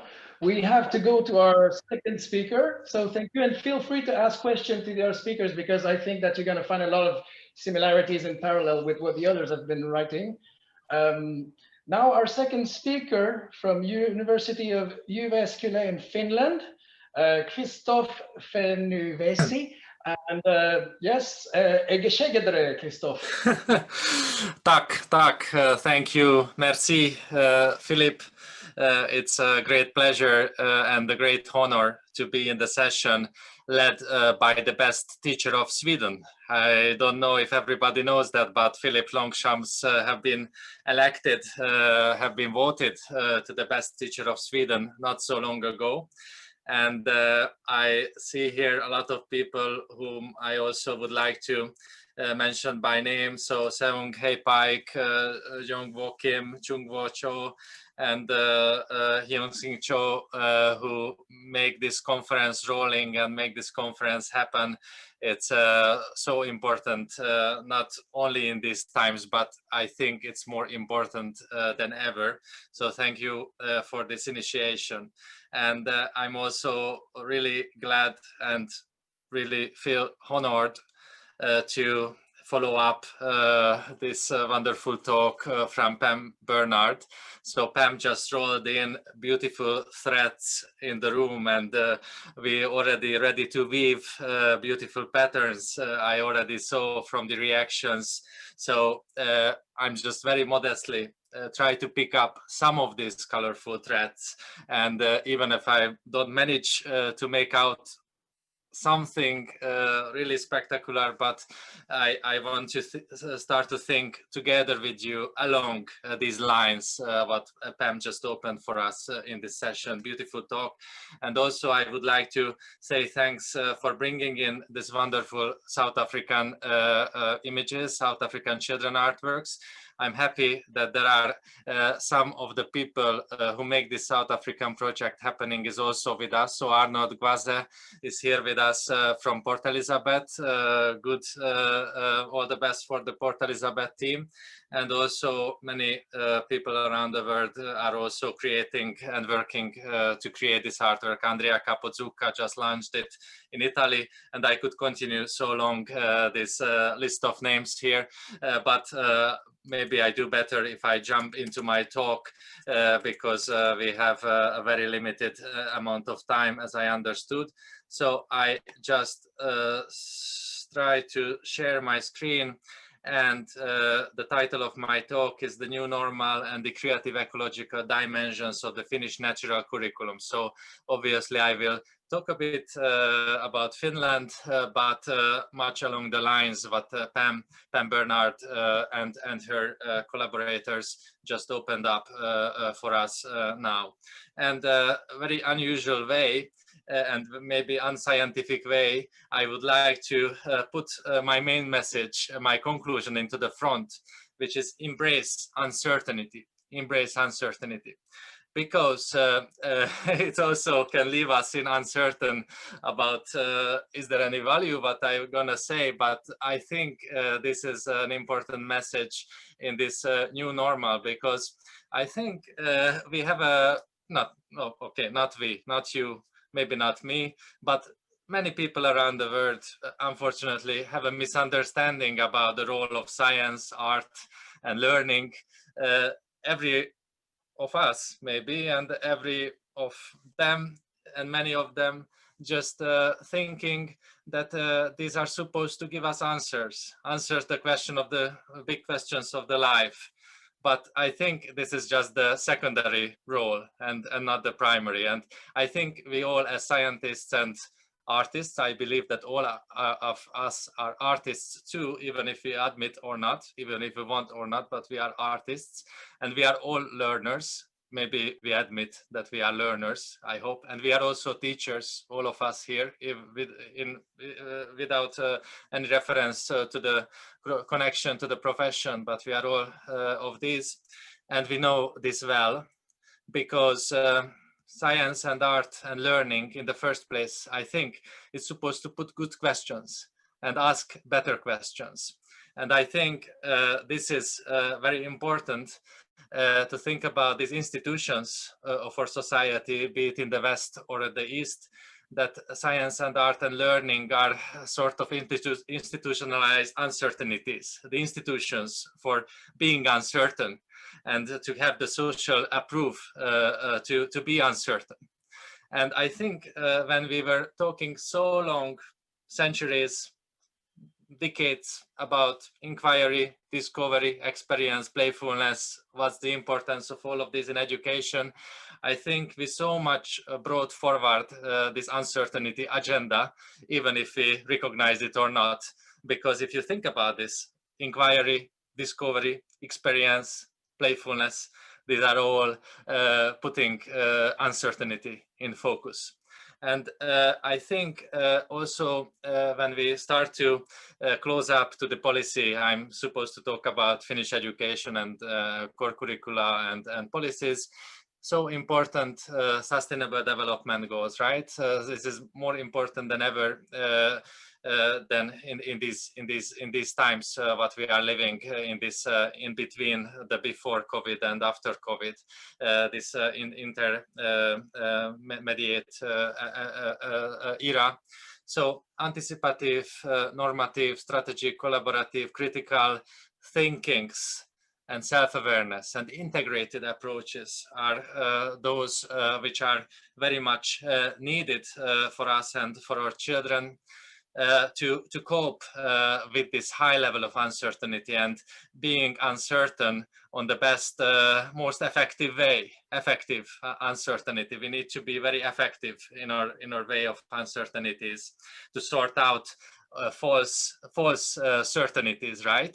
False science and false messages, populism, and all who are saying that they have the answer. We must avoid to join those who are very certain in this situation. I think we need to join to those who has the most exciting and most multi-layered questions unfolding. Also, we know from the sustainability development agenda that it's very complex, right? We know it, that social, economic, cultural, and ecological, obviously I should have started with that, the environmental, the ecological dimensions are connected on that way that you really cannot make a distinction between what is what there. And there are also research about this so-called rebound effect, right? When you, for example, start to support the agenda of electrical bikes that are less polluting than cars. But what's happening then? People will forget to ride their bicycle, and their well-being also will be affected. They do less physical work, and so many difficult and complicated questions coming here to us, on us. And when we take a look to the Finnish set of key competences, which I put here, it's very much aligned to this so-called European key competences. But as you can see, this is very many ways connected to United Nations Agenda 2030.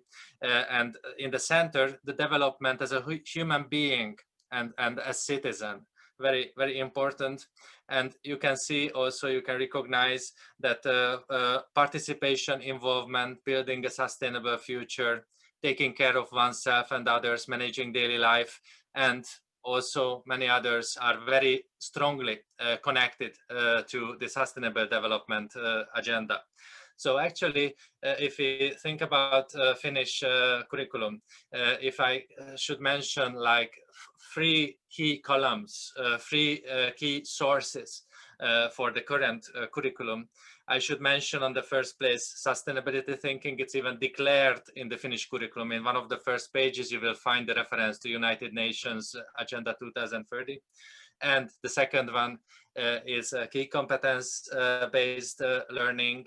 You can find it, these transversal competencies, transversal goals in the Finnish education. And the third thing, but not the last, what I should have mentioned is obviously creativity. You will find at least 100 times creativity mentioned in different contexts. And when you try to categorize that, what kind of mentioning are these and what kind of contexts, you will find a very structured and very self-reflective approach of creative development is actually embedded in the Finnish curriculum. Very much actually interestingly aligned to Pam Burnard's research and her agenda, and also Anne Harris, if I should mention, another respected scholar from the field. So it's very interesting, though I think they were not involved directly creating the Finnish curriculum, but it's just exactly what they are questioning in their papers, and what is keep recurring this even bigger and bigger and more complex questions in their papers. These are all you can find in the Finnish curriculum, one-to-one correspondence. Very interesting. Something is in the air, if I would say like that, with a pop song, which is also maybe not too far from Pam original's area. So, when we take a look to what's happening here in Finland, so we can see this is a huge, long history for sustainable development in the curriculum. We have about 30 years. This is central in the Finnish curriculum. This is not a new thing. It's not just started with the new curriculum. But still, there are many research saying that that this is a failure. I mean, Finnish education fails fulfilling these goals, because most of the teachers are telling that they are absolutely confused, and they feel that they don't have enough support when they have to discuss these highly complicated, complex questions in their classroom. And that's why they try to avoid to go deep enough, and they feel that they have not enough support in this. So the answer was that okay, provide more information, provide better materials, push more to them, and they can maybe more less confused, and they can maybe more feel like confident to discuss these topics. So I think, yes, we need to grow the number of information, and we need the top science in the classroom. I have no question about that, especially close to Nobel laureate. I mean, this context of the Nobel, when we mention Sweden, we need more Nobel laureates in the classroom who has the best questions. But we need, I think, that teachers can get confidence from their own uncertainty, that they are confident to open up the discussion, and confident to not know the answer, and confident to find the local answers together with their students. And they are confident to get lost in the many material, and to find the way together with their students in this uncertainty. And then I think they could learn by doing how to be uncertain, and how to get, how to build up trust, how to build up confidence in this full context of uncertainty. We try to do something about this. So this is my colleague Ansi Lindell, and Antti Lokka from our teacher education group. We built these project-based learning courses for our teachers, where they can learn through students can learn through their project, and they realize like exhibitions, STEAM exhibitions, and exhibiting these uncertainties, where you can have the moment of discovery, and also learning materials are constructed and addressing these uncertainty points when you get involved by thinking, and when you feel, okay, this is the point when I'm lost, and I don't have a good answer. Okay, but I'm motivated to give an answer to this question. And what we are doing also, that we first step, very initial step, try to take a look the connection between technology and sustainable development. Look at these questions. In my opinion, technological development is inevitable for sustainable development. In my opinion, technological development improves rather than weakens human well-being. I think technological development increases rather than decreases diversity of nature, and these kind of questions coming one after each other. And we see that actually teacher students feel lost in most of these questions. And we have also some surprises when they represent some strong opinions, which is not in line with the rest of the society's opinion, and not even with our prejudices. I mean, like, not prejudices, this is not the right word, but what we would expect that how they would answer to these questions. And I think this is, we just got to a questionnaire, which is, yes, I'm over time, which is a research tool, but it's also becomes a starting point that when they start to discuss these questions and they feel uncertain. So this is what we really try to do in this quite complicated network also of different specialists around, and to build the creative ecologies, and to recognize, with the help of Burnard's research, the multiple diverse nature of creativities, and how this can help us in our uncertainties, and build this uncertain mindset to be confident in our uncertainty. So I should finish my talk here, and when you open up the discussion, I just would like to show still some artworks from South Africa, surprisingly. So the new selection, and thank you so much. This is, I just want to leave the screen open for a while. Thank you. Yeah, continue to share your screen. Thank you very much, or if I should say, kosonom. Very inspiring again. I think one thing that we learned from what you just said here is that it's important to resist these pseudoscientific answers, and it's okay to not to fill the gaps with pseudoscience. It's okay to have uncertainty. It was truly inspiring. Since we went a bit over 15 minutes here, I will take one short question from the audience, and like Professor Burnard suggested, maybe after the conference we can continue the Zoom for a while. But please, one question to Mr. Kristof Fenyvesi. Anyone?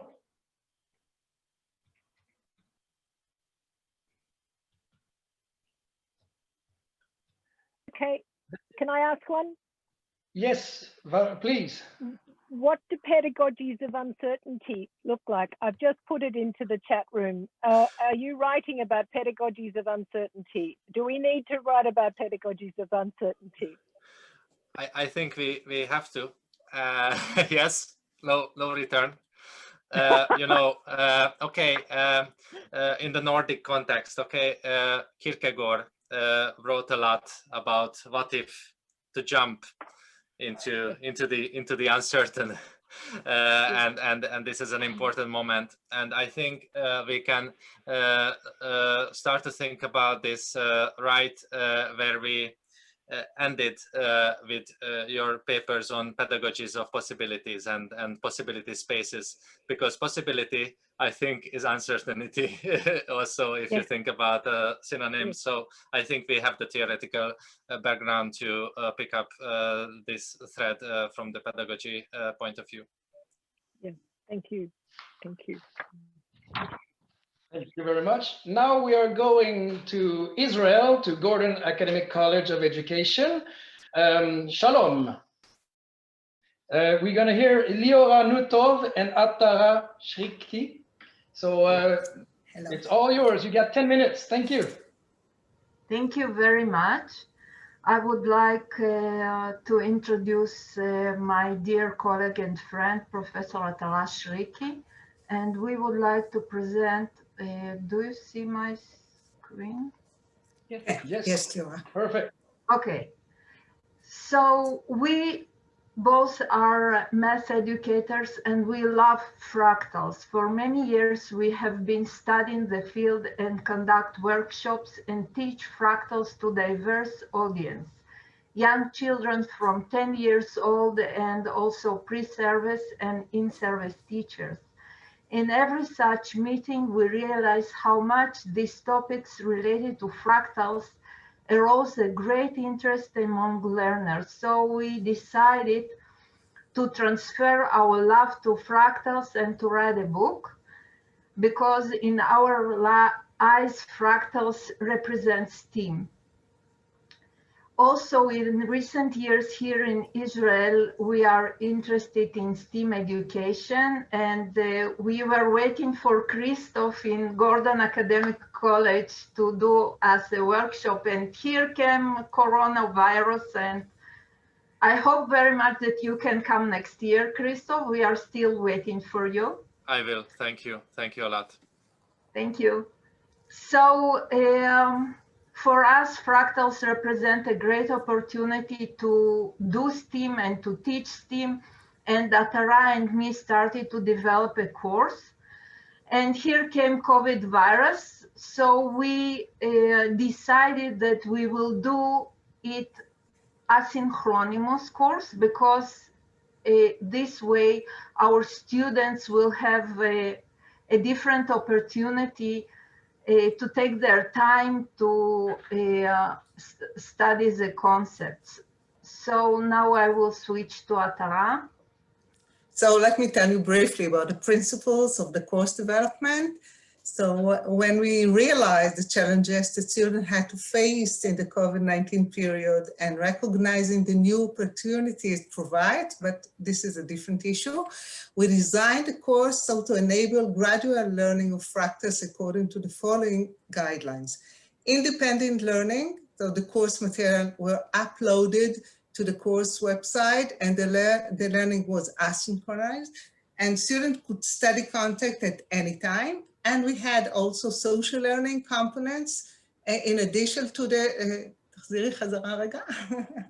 it's something automatic. In addition to the independent learning, which is essentially isolated. So we emphasize the social collaborative learning, for example, sharing product on Paddle platform, as Liora will show later, and providing mutual feedback.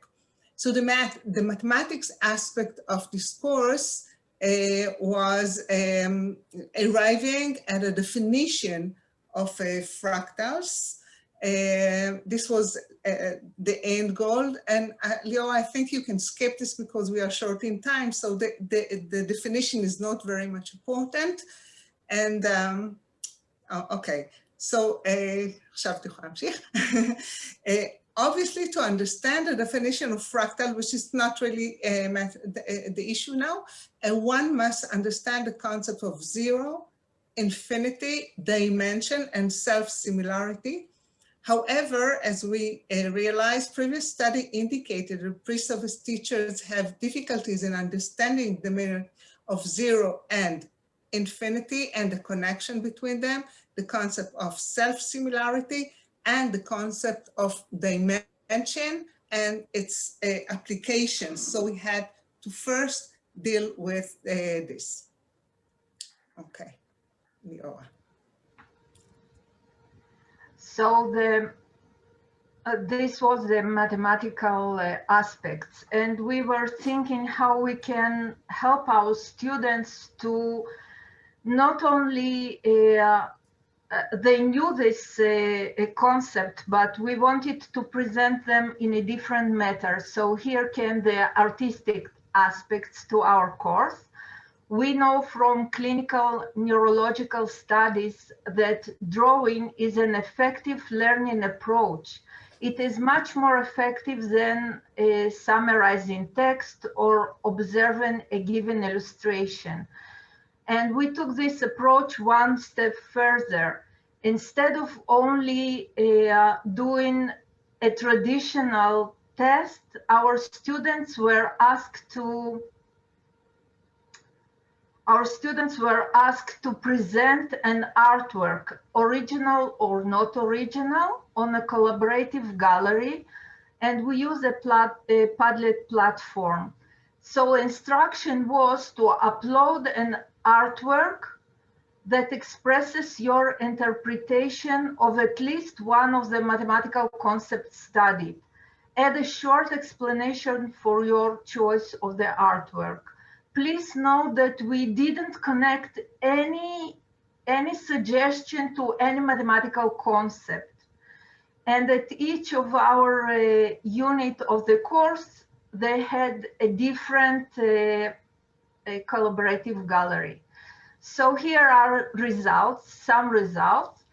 Our students know the 4 arithmetic operations with 0, but only we had the 2 original artwork which deals with this subject. The results of infinity was much greater, and we were analyzing all the original artworks, and we found that all the representation of infinity were in numeric domain. There were no drawing which represented infinity in geometrical domain, like a line or dots. There were no even one drawing that represented infinitely small quantity. They saw infinity like only a large number or something very, very big. So here you can see the most unusual artwork. And please remember that there are mathematics teachers, because I saw the work that Pam represented, so they don't have any art previously studying. So this, how they represented the connection between 0 and infinity, is dimension. They know that there are objects of 1 dimension, 2 dimension, 0 dimension, but what they uploaded to the gallery was only 3-dimensional objects. And I think it's very interesting to note it. Also, self-similarity. There were only 4 original artworks, and in Hebrew, similarity and imagination is the same word. So some of them did not represent self-similarity, but they represent pictures of imagination. And I think it represents that they not really understand what is self-similarity. Our conclusions are from the students' perspectives that integrating art triggered positive feelings about learning mathematics, exposed the learners to a new way of looking at mathematics, and motivated them to be more involved in the course, because some of them told me that they entered the gallery like two times a day. They wanted to see what is new. The collaborative art gallery created a social atmosphere of inspiration and peer learning in a synchronous course. And I think it's a very important point here. Atara, את רוצה להגיד? For the teachers, just bring the next slide. From our perspective as teachers, we can see the drawing can be supplementary, non-threatening way to uncover student conception and misconception. In other way, if we just gave them tests and we would ask them what is self-similarity and what is dimension, they could just, recite what they learned in the course. But through art, we could really understand what their concept image is. And when we talked, Liora and I, we found that many contents, we did not deliver them correctly. I mean, maybe we delivered them correctly, but the student did not comprehend them as we thought they did, or as we thought they would answer if we would give them a test. So we think for us, it was a novel way, overwhelming way to uncover student conceptions. We also found that there is some connection between student math achievement and creating original artwork. They did not have to create original ones. We do not understand the nature of this connection. We still have to study it. And that is for now. We also created a site in 3 languages, Hebrew, English, and Arabic, because in our college there are a lot of Arabic-speaking students, and you are invited to visit our site. Thank you very much.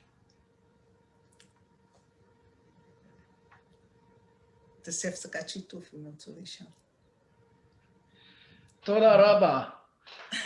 It was very interesting. Now I will just start the question timer here. We have 5 more minutes to ask questions about to our speakers here about fractal geometry. I start the timer. Wait, sorry. Questions?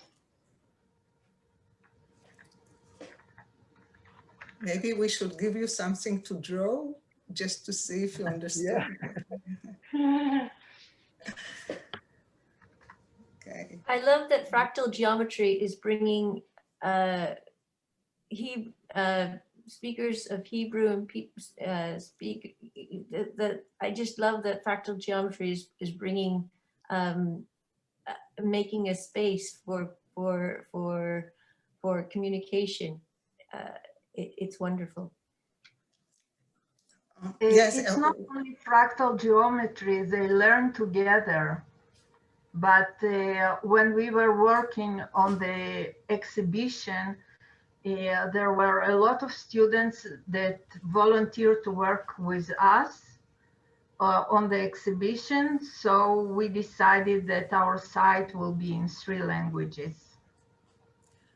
We heard Carla before that she told us about fighting for these courses, which actually brings the question of what type of courses or what are the contents of courses that are suitable for such learning, remote learning.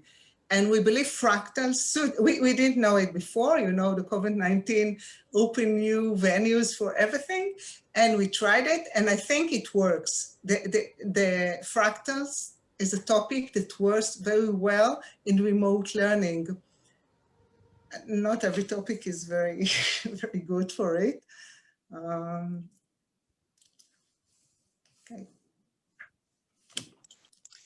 Liora, Atara, can you hear me? Yes. Congratulations for your wonderful work. And I would like to invite you and all other teachers I have sent a Padlet in the chat where you can build up a Sierpinski carpet in the Padlet. And I think this is, as you said, is a collaborative work, and you can see what other students have made, and this could be funny. Great, great. Thank you. You're welcome. Okay.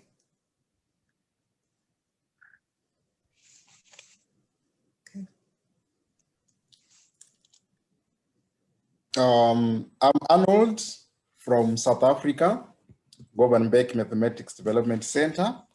And as Kristof mentioned, we have been working on mathematics and arts and students, and it's really amazing what comes out. And also, I think having a look at what also adults think about mathematics and art through maybe geometry and at times using GeoGebra and all that, I think it's really amazing. Thanks very much for this one. Thank you. Thank you.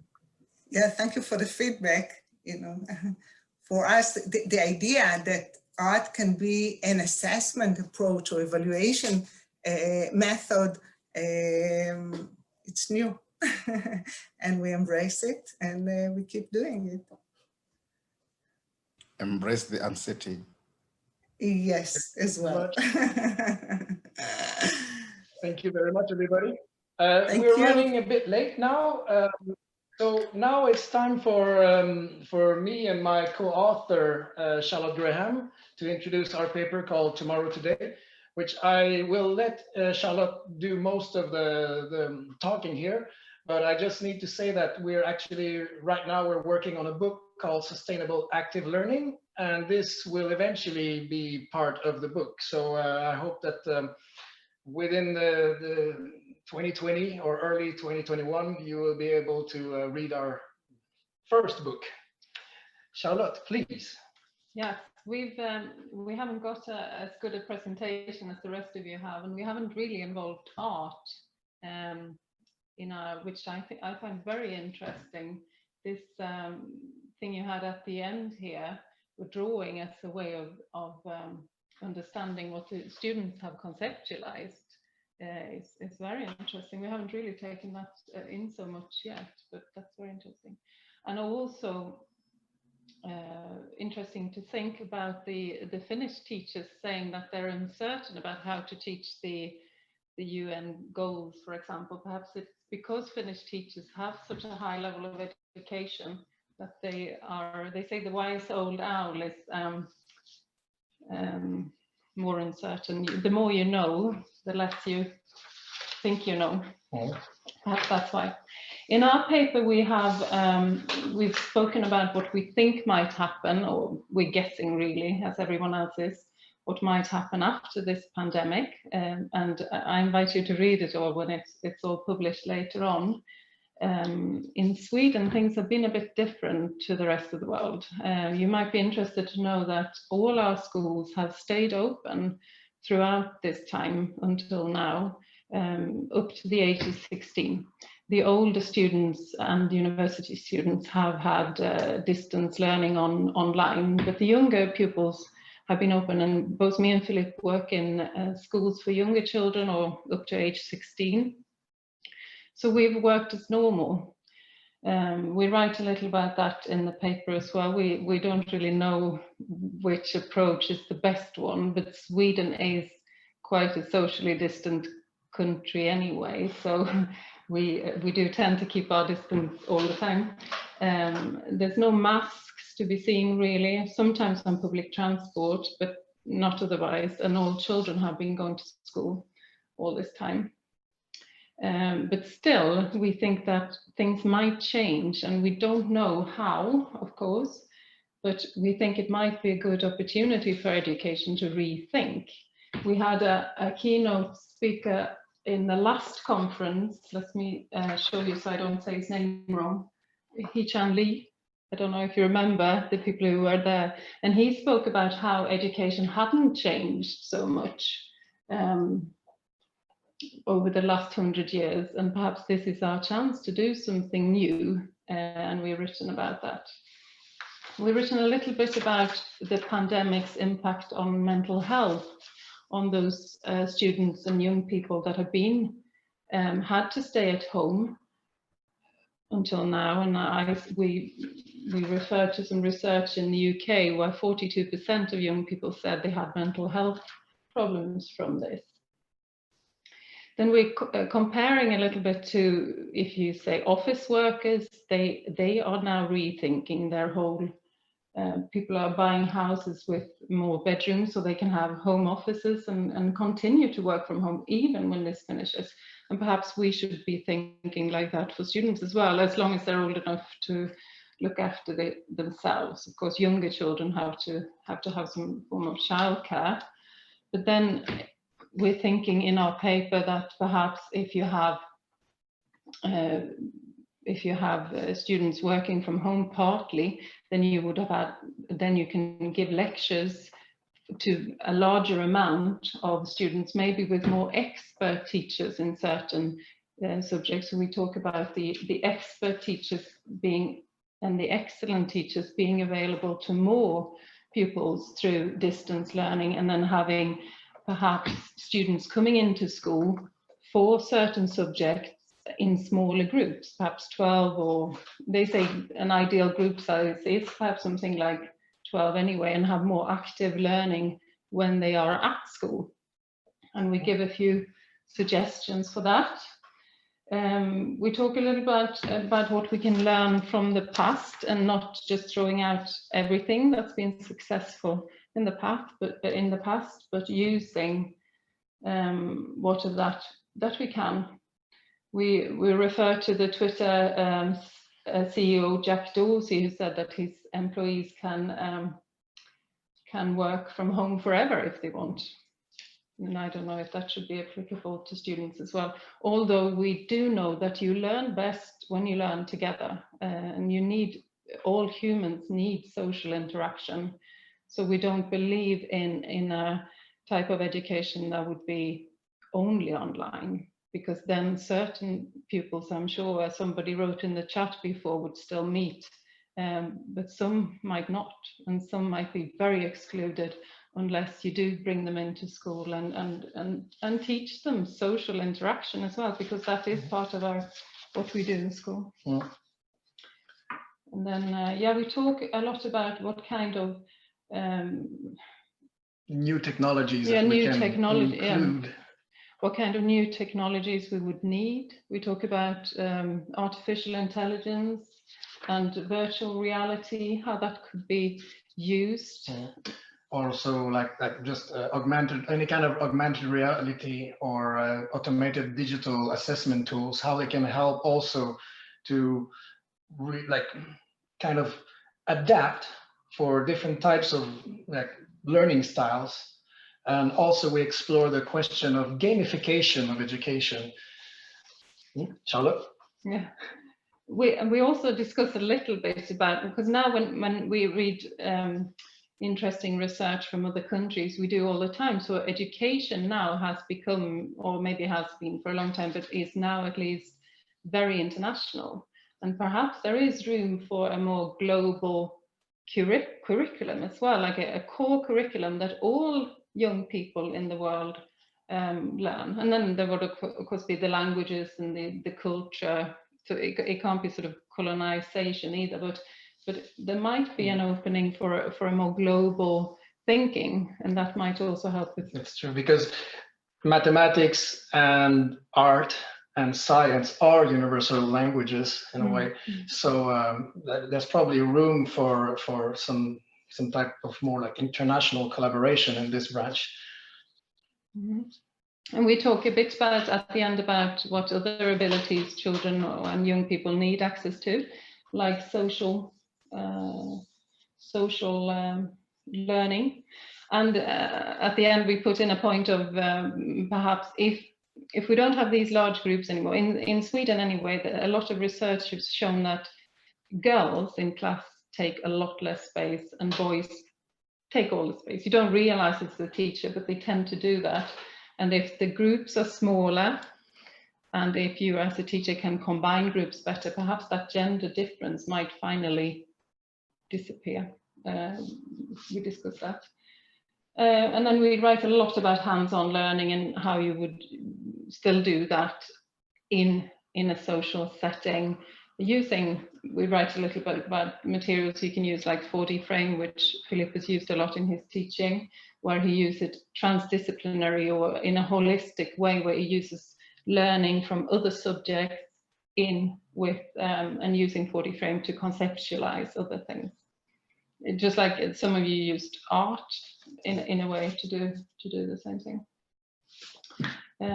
Did we have anything else, or are we out of time? Yes, we are out of time, but we will gladly take a few more questions. However, since we're running late a little bit, I suggest that we're going to take 1 or 2 questions now, and hopefully we can take a 5-minute pause and come back at 11:30, if it's okay with everybody. I will just mark it in the chat room, but now we're open for 1 or 2 questions, please.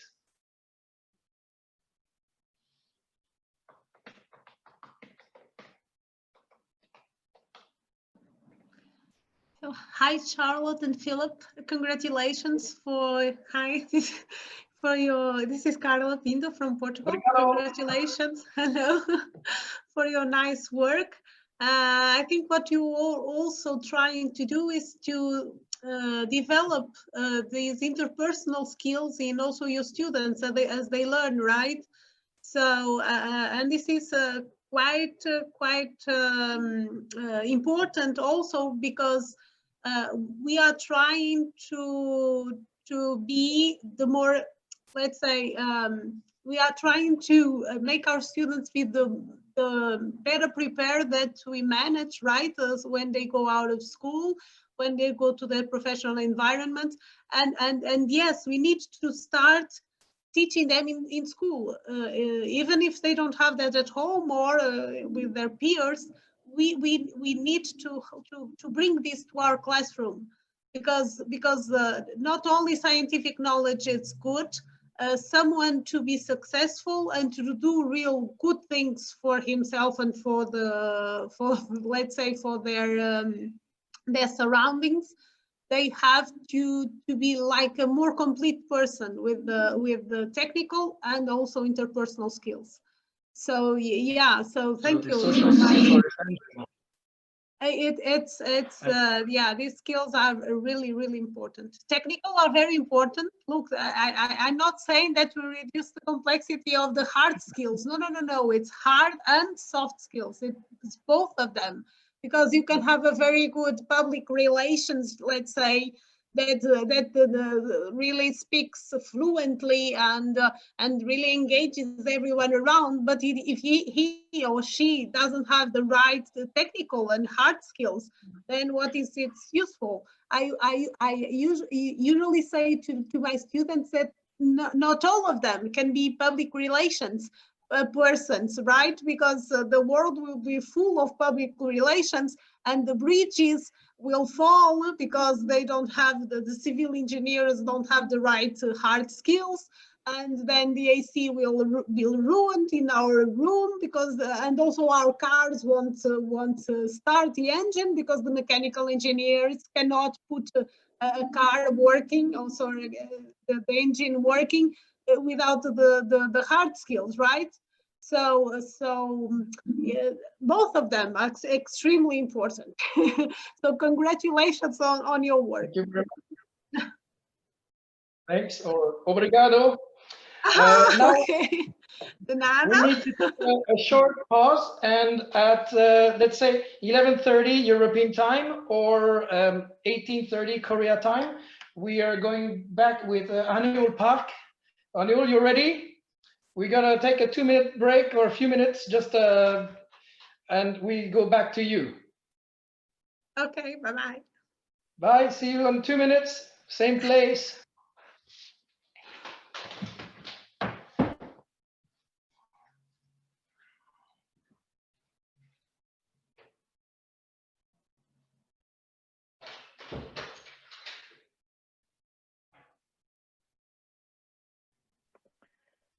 Mariana. Hi. Yes, hi. Hi, I see you're still there. I just did Philippe say we've got 2 minutes or 20 minutes? How much time have we got? It's just 2 minutes. 2 minutes. Thank you. Thank you, thank you. Just In which case, Mariana, I see you put your email into the chat, and I'll email you later on in the day, and if we can exchange some, even meet on another meeting next week or the week after, it would that be is great. great, Pam. It's really great. Where are you? I did actually already send you a short mail. Unfortunately, the web page where this project is described is so far just in Swedish, but I'm getting more and more certain that it needs to be translated, that part that is about make it wild. It's like make IT wild. So as soon as we start to talk, I'm also going to start to translate parts of it. But I think you can also figure out. If you were you working Sorry, with Mariana, primary age children? Excuse me, Charlotte needs to say something. Sorry. I just wanted to say, we'll translate for you. Oh wow!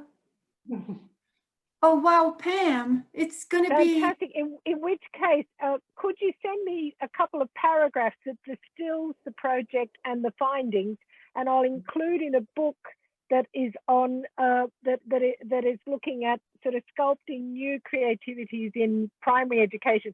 Were they children in primary or secondary? High school? Secondary. Earlier.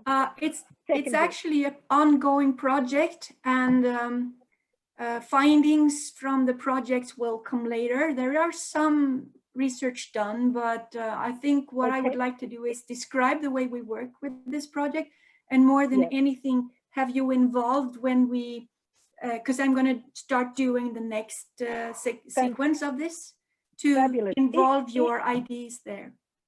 I'd love to be involved. I'm also thinking, just the essence of what was the relationship of the teachers to, you as a researcher, because the whole idea of evidence-based practice and getting teachers to read and go to websites where there's research and sort of rethink that, reconfigure it in practices that are uncertain, where they're making new links themselves from what we're learning from research into the classroom. If there was a website, by the time this book comes out, it'll be May 21. So if you've got to have a website that has it translated, we could just put the website into, and a couple of paragraphs that just describe the project, just describe, for teachers to read and be excited about. And by the time, the final proof comes in May, we can put the most updated URL, because it's the latest. I mean, forests, children going and learning outdoor learning is not new, but how we're thinking about nature as a sort of STEAM thinking is new. I don't think those connections have been made, and teachers need to kind of have some leads on that. Sounds like you've got them. That's so true. I think we're ready to go to the next speaker. Thank you. We definitely need to continue this conversation later. You guys are so passionate. We love that. So now it's going to be time for Haneul Park from University of California in Los Angeles, UCLA. 안녕하세요. 안녕하세요. 감사합니다. 안녕하세요. Okay. Can I start? Of course, it's yours. I put 10 minutes. Okay. Please.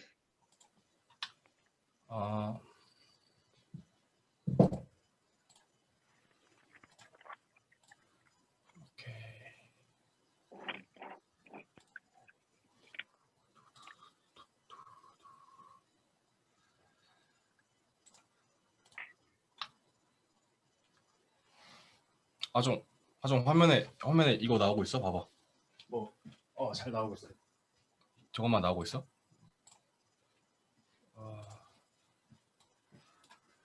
아니 그 PPT만 나오고 있어 지금? 화면에? Okay, hello. My name is Haneul Park. I'm currently working in 4D frame R&D department as a 4D frame developer. The topic I will be presenting today is the developing process of STEAM curriculum for young children utilizing 4D frame. Okay. This time our department operated a task force and reorganized the existing early childhood curriculum by applying STEAM education. It took a total of 3 months and is currently in post-production. From the first half of next year, it is expected to be applied to actual education sites. The program is divided into 3 parts according to age 3, 4, and 5 years old. Among them, today I'm going to show you some content from the program for the age of 3. From now on, as a developer, I will tell you about the process of improving and developing 4D framework for young children. As a developer, the most important thing when creating 4D framework for young children is that you have to think from the children's perspective. You have to think that I'm 3 years old. I'm 3 years old and I am making a 4D frame. However, this process is not easy because I, who is a developer, am an adult. Since the developer is an adult, even if the work I make seems easy and simple to me, it can be difficult for children. And even if this work I make looks good, children can get bored. After diligently contemplating and going through a lot of trial and error, you should pay attention to make sure that at least one educational element from STEAM is included in your work. So it takes much more time, effort, and creativity to develop young children's curriculum than to create a typical work. The result is simple, but that's why the process is difficult. Our team has improved and developed it about 150 4D frameworks for young children in the last 3 months. The most important 2 factors for us during the process were the following.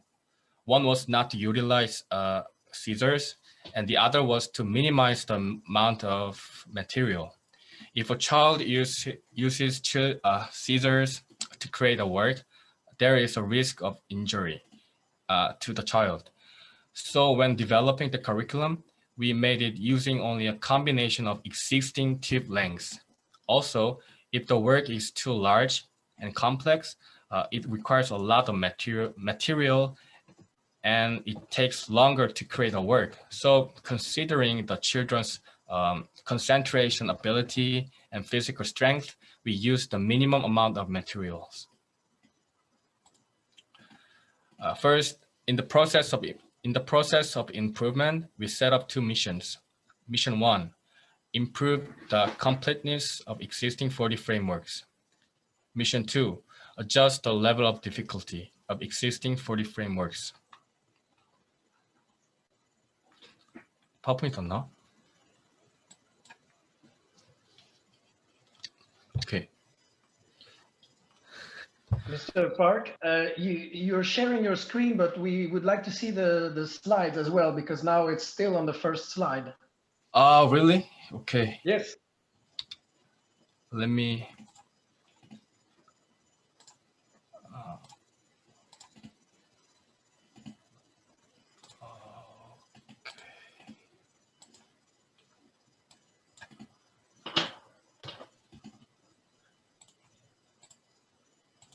It should work. Wait.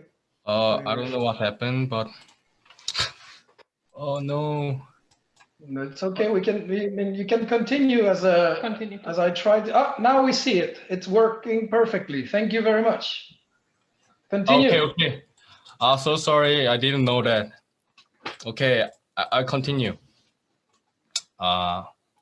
Okay.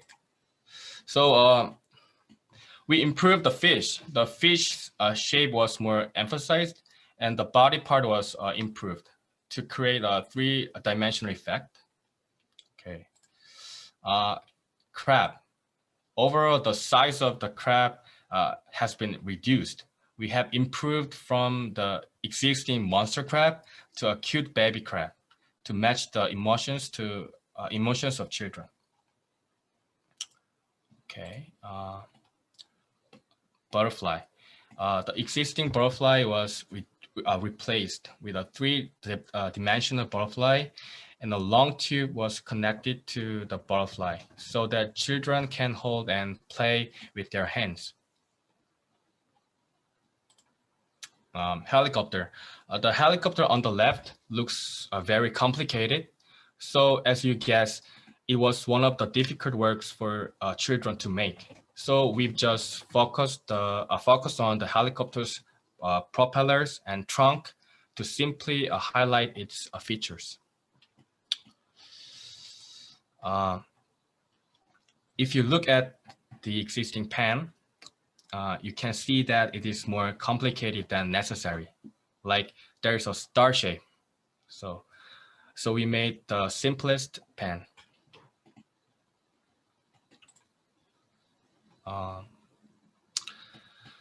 Reviewing the process of developing new works, we found the most efficient development sequence: observation. Observe closely by referring to an actual object or a picture to be made. Analyze the object to see if it has structural characteristics. Elaboration. Utilizing 40 frame, create a work that maximizes the characteristics of a real object.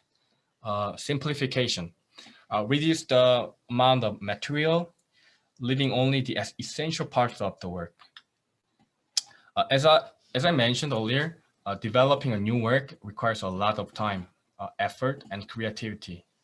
At first, we developed it without a systematic process, so we suffered a lot of trial and error.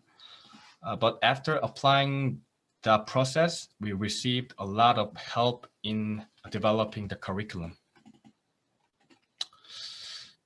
Yeah, we made a 4-leaf clover and grafted STEM elements into it. The content of the class depends on the competence of the teacher. However, for example, the following education is possible. For example, finding hidden shapes.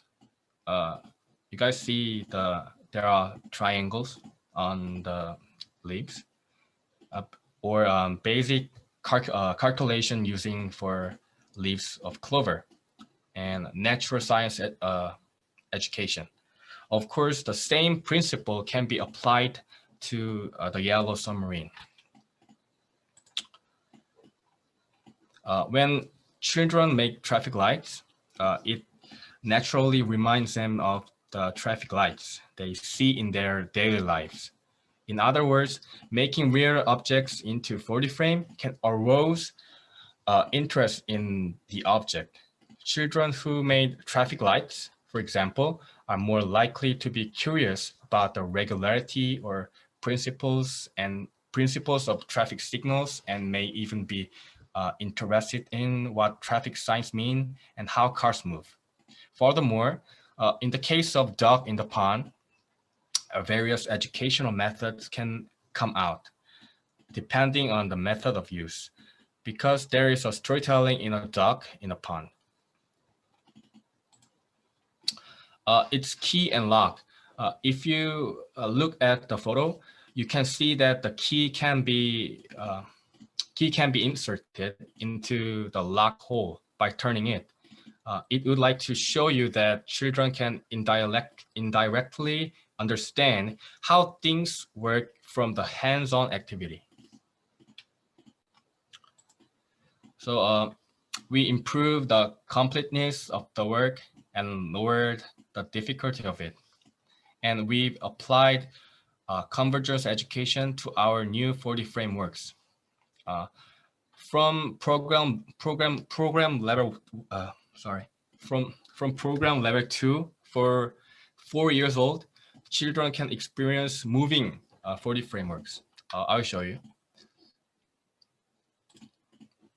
Okay.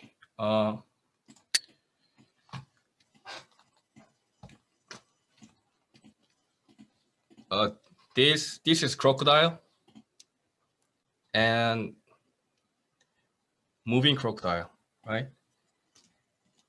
And this is scissors.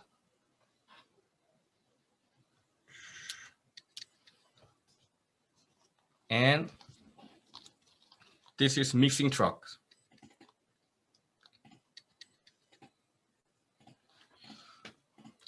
All right.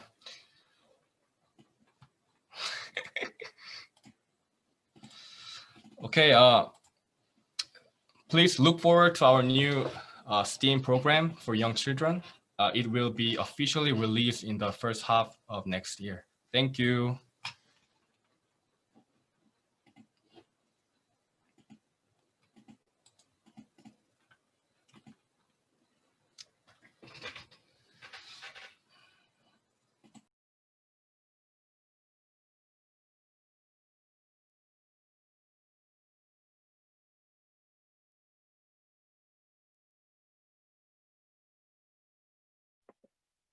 Have we lost our chair?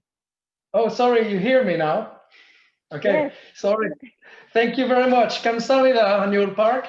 Now we're going to go to the questions. And like I was saying, I'm also a big fan of 40 frame. I use it with a different age group, but I also agree that it's the best material for hands-on learning and truly a truly creative learning experience that is sustainable.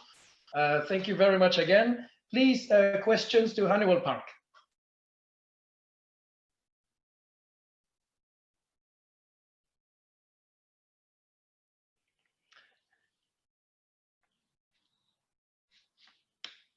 Anyone? Thanks. Can I ask, is it actual children that you work with, and do they work with these 40 frame tools on a regular basis every week?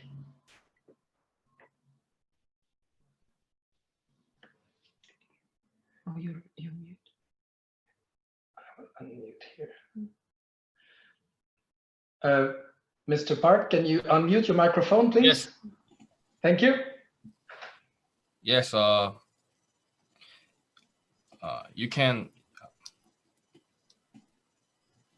The answer of your question is yes. And how, because in your paper you wrote something about how you develop divergent thinking with your children. Are they able to at that young age, or how do you do that?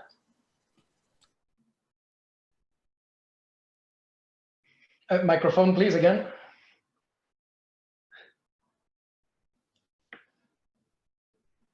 Can you unmute your microphone again, Mr. Park? Thank you. Yes. We still developing the teaching programs for teachers. So for young children. Okay. Mm-hmm.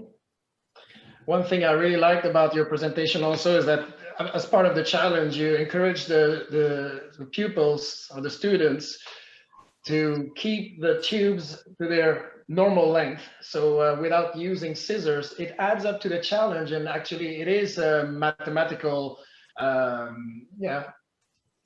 real challenge to make it fit when you can't cut these tubes.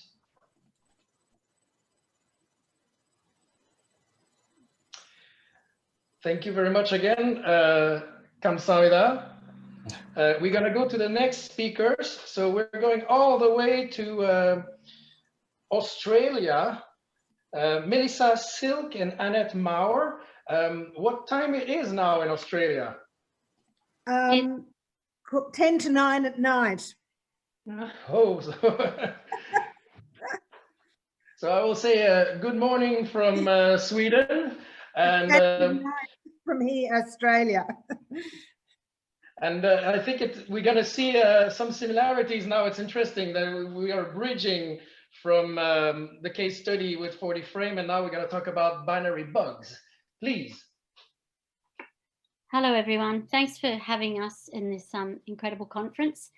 My name is Melisa Silk, and I'm presenting a paper in this conference with my colleague and good friend Anete, who is currently 600 kilometres away from me on the mid-north coast of New South Wales in Australia.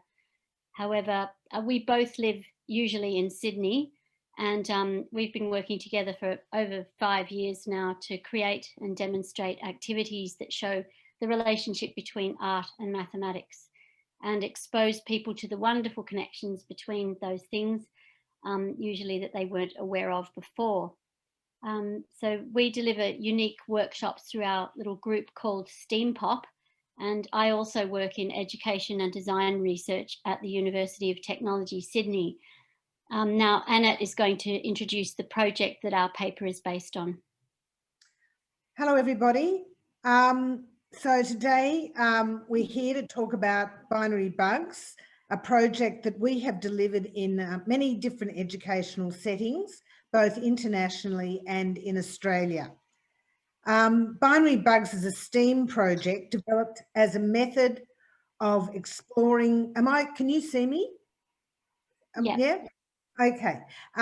It's developed as a method of exploring elementary symmetry in mathematics, combined with ideas related to probability, binary, and biomimicry through making a patterned, folded bug-like form. And Melisa and I will be showing you some of the steps to making the bug and how it relates to mathematics. We use this project in transdisciplinary workshops for teachers and students and the general public to encourage greater understanding of the importance of making with mathematics. Even during COVID-19, what we're trying to do is break down some of the barriers between art, design and maths. And like all of our activities, Binary Bugs is an activity that brings students and teachers together in joyful and playful STEAM learning. The project itself explores the complexity generated by the interaction of two simple systems, a randomly created two-dimensional binary pattern and the structure of three-dimensional paper folding. But I wonder what all this means, Anete? Okay, here's our little bug. And you can see that it's a beautiful, flexible biomimetic form with the addition of a binary pattern. But it doesn't start off like this. It starts off as a pattern on a piece of a template on a flat surface. And the initial design is created with the tosses, the 8 tosses of a coin. So we start off with a single unit and we toss a coin. Heads is no colour and tails is a colour. Hence we introduce the concept of probability. And to get this pattern, we start with this single unit and we then apply it to a template, which uses the glide reflection as a guide. I'll just see, oh, I've got to turn it up this way. And then you can see that we've actually have to copy this pattern onto the template. So it's a random toss of the coin with 2 possible outcomes. So that means there are many combinations of binary sequences by tossing the coin. And I think we might have a little picture to show you how many. Mel, have we got that little image? Yeah. Which one are you seeing? Yep, black and white and coloured. So we've taken this to schools and through many professional development opportunities with teachers, and you can see that by tossing that coin, you get many different patterns. So Mel, what do you think this pattern represents? Let me think. Can you hold it up again? Yep. Okay, so that's the tails, heads, heads, tails, heads, tails, heads, heads sequence. Think that equals 41 in binary. Great. So, what usually happens at this point in our activity is that people making the surface pattern become much quieter and mindful of what they are doing. This happens every single time. That's why we consider our workshops to be mindful mathematics. The simple action of creating a pattern on paper is meditative and contemplative. And when the pattern is complete, we merge the binary pattern with the construction of a 3-dimensional geometric sequence. This. We make this form by using pre-scored paper that looks like this. It's really hard to see on a screen, so this one has the lines of the glide reflection highlighted so that you can see. In paper folding, the convention is that red is for mountains, so it's an up fold, and green is for valleys, which is a down fold. When we fold our mountains and valleys, we call this the flat to form experience. And Anette's going to show you a partially folded form so that you can see what we mean. So here we've actually put the pattern onto the glide reflection template using our unit of pattern like this. And then we've started to fold it with our hills and mountains and valleys. And then what you get is your final binary bug like this, which we then put on a little backing board with an LED light in it. And what I'll do now is I'll turn on our thing, our little light and our bug. And if you like, if the students and teachers want, they can put eyes and feelers on their bug to make it, you know, look very bug-like. So we just absolutely love this project, don't we, Mel? Yes, we do. And feedback for binary bugs is always terrific. It's a unique object, and this little object here encompasses a myriad of learning. We cover concepts of binary, probability, geometry, elementary symmetries, biomimicry, and more. And as an extension to this, we sometimes include the creation of a paper circuit to light the bug. What we've discovered is the extraordinary value of an aesthetic experience where people understand the mathematics by making things with their hands.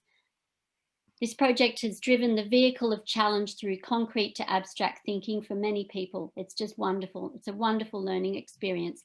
And we've had many people make a swarm. I just want to show you a swarm now. One of the swarms. Can you see our swarm there, our colourful swarms? Absolutely beautiful. And the image just on the right is a swarm that's going off into the distance. A group of 160 students made those for one of their vivid inspired exhibitions. So just one sec.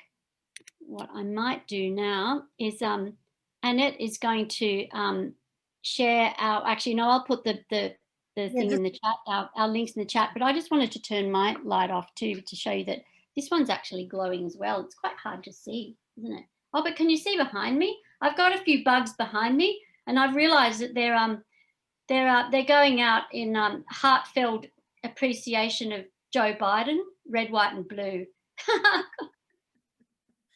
So Mel will post our information on the chat. And yes, if you are interested in any of our other projects, we've got a few related, quite similar to this, our Lunifold lamps, etc., that we've made. If you're interested in this project, please contact us on our email, which we'll put up on the chat as well, and our website. And I'd like to thank everyone for inviting us to this conference. It's been great fun. We've enjoyed presenting our work. Thanks. Thank you. Questions? Thank you very much. It was very interesting. Now I think you're going to have a lot of questions. Please.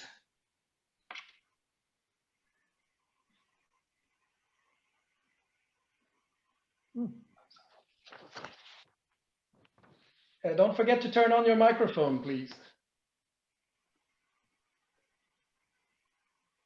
I can see here in the chat that Mariana has asked about the project in terms of its biomimicry components. We found that to be a really, really fascinating journey for not only students, but also for adults. So that's actually a really strong focus of our work, is to include biomimicry. And the other focus of our work is to actually relate every single aspect of what we do to something either in the in the natural world, or in a technological world, or, you know, the Anthropocene, whatever it is we're living in now. So it all has extremely kind of connected relevance, and yeah, we get some pretty good responses. So yeah, we'd love to share further.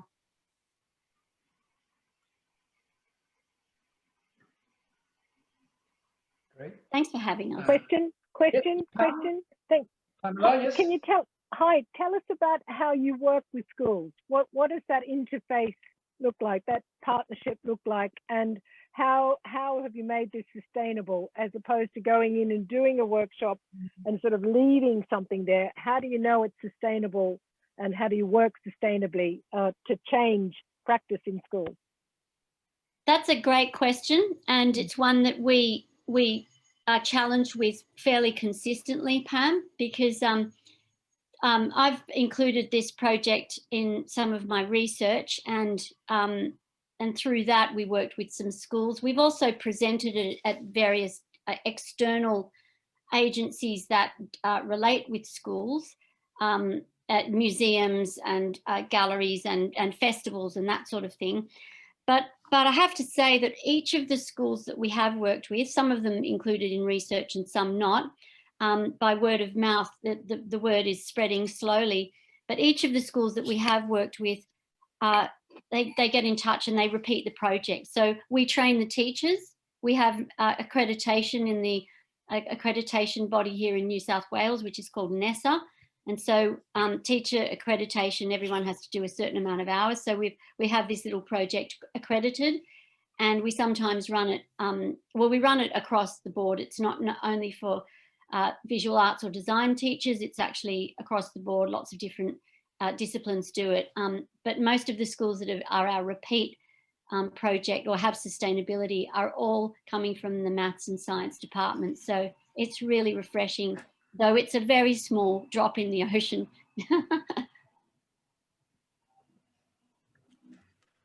Hello, Melisa. Oh, hi. Hi, Arnold. Arnold from Govanbeck Math Development Center in South Africa. I remember, I think we met in Linz, and we did the one on circles. When I came back home, we even did it with a number of schools. I think I sent you photos, and I think these things are doable, and they really keep the learners on it. I think what I like most about it is that it really brings about the mathematics. As you said, there is some probability there, of which some people would not include that probability, but bringing in probability will make sure that those that love probability or those that love their mathematics are in. And then when you talk of those bugs, then those that love their biology, they are in. So you're like bringing all the learners in one place, which I really appreciate. And please keep on keeping on, and I'll make a follow-up so that next year I also follow it up and do it. Thanks very much. Cheers. Thank you, Arnold. That's really kind of you. Thank you very much. Thank you. Thanks again to Melisa and Anete for the great presentation. Now we're going back to UCLA in the United States for the case study of developing process of insect modeling utilizing 4D frame. Ha-Jong Park. Are you ready, Ha-Jong? Yes, I'm ready. Hi, everyone. This is Ha-Jong Park. I'm quickly going to share my screen. Can everybody see my screen? It worked perfectly. Thank you very much. Okay, I will go on. Okay. Hello, my name is Ha-Jong Park. I'm currently working in 4D frame R&D department as a 4D frame developer. The title of my presentation is a case study on the developing process of insect modeling utilizing 4D frame. This study or research contains my own methodology of making an insect modeling using 4D frame.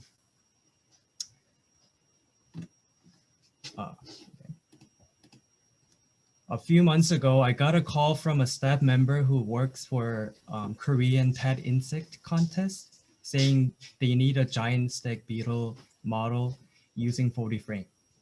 I was hesitant to tell her an answer that I will do that because there are only a few days left until the event. After a few consideration, I decided to accept a proposal. Okay, before we go into the presentation, I would like to give a brief explanation about stag beetles. Stag beetles are one of the most spectacular insects in Korea. The male's large jaws look just like the antlers of a stag, a male deer. Excuse me, Mr. Park, can you share your screen properly? Because we can't see we are stuck at slide number 2. Can you just retry again? Sorry. Okay, I'll go on. Now it works perfectly. Thank you very much. Stag beetles are considered as popular pet insects loved among young kids. As a boy who loved playing in nature, I loved raising stag beetles. I remember I used to play with my brothers at a mountain near my grandmother's house for stag beetle hunting. This cherishable memory of stag beetles became a motivation for me to enjoy the process of making the model using 40 frame. The most important thing in a situation where you have to create a large 40 frame artwork within a limited time is how to efficiently implement a large structure. As I said earlier, I didn't have much time to make it. Only 3 days are given to build it. To achieve a given task in a limited time, I came up with an idea to divide the making process into 3 steps. The simple form step, the trimming step, and the partial modification step.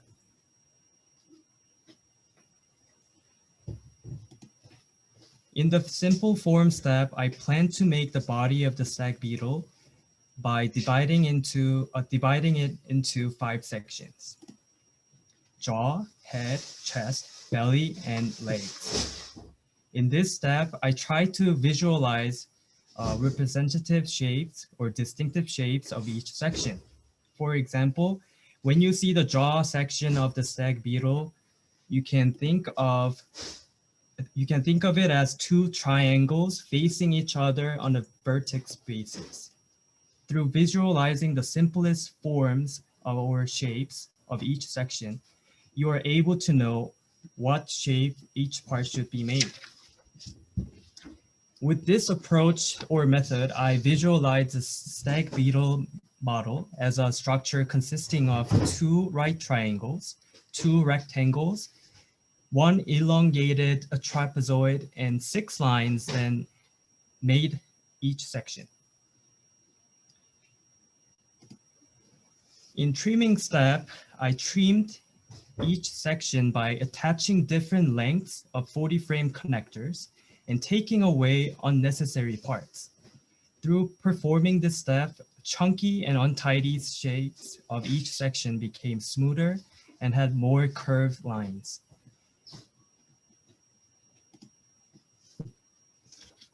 Each section became to have distinctive shapes of a stag beetle.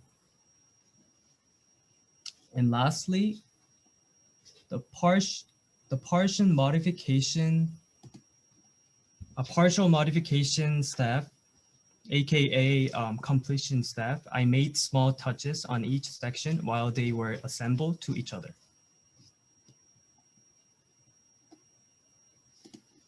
Through performing these 3 steps, I was able to complete making a giant stag beetle structure with 40 frame successfully in a limited time.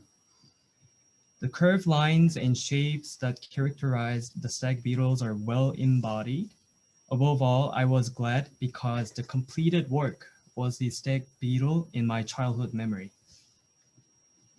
In conclusion, my takeaway from this experience is the following. The result of this study is to explore the realization properties and possibilities of the 40 frame as an important alternative material in the field of formative arts through sharing examples of artists' thoughts and experiences on the process of making insect modeling. It can be presented as basic data for related artists and the general public by presenting 40 frame insect modeling procedure. Thank you. Kamsahamnida, Hajong. It's truly inspiring. Thank you very much. Not only we see the art, the mathematics, but also like the proportions, what we've learned from biology, and that's a true example of STEAM. And I'm sure you're gonna have a lot of questions now. So please don't forget to turn on your microphone if you have questions, or you can also use the chat room. Okay.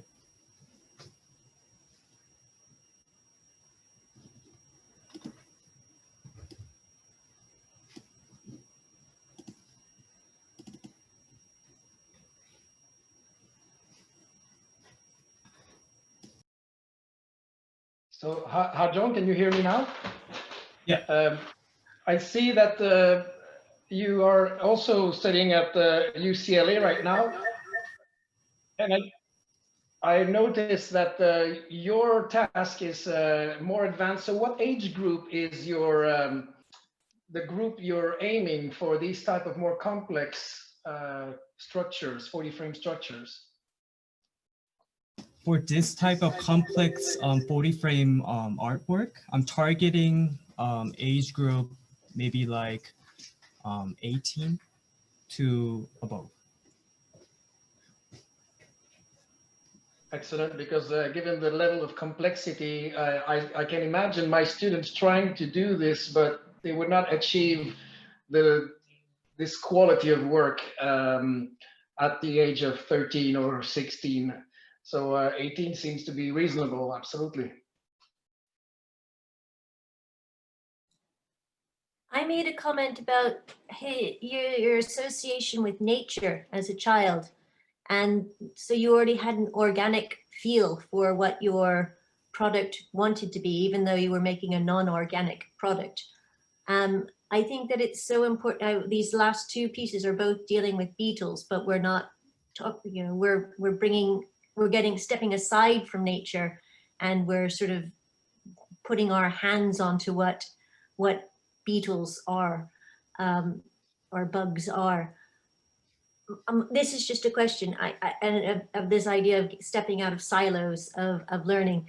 There's more and more trying to control nature and trying to, you know, pesticide the world. I'm wondering if there are areas where people are recognizing that the importance of nature for inspiration and for protecting.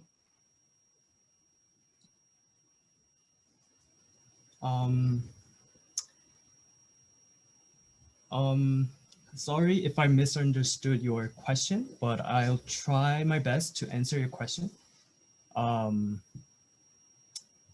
Well, I think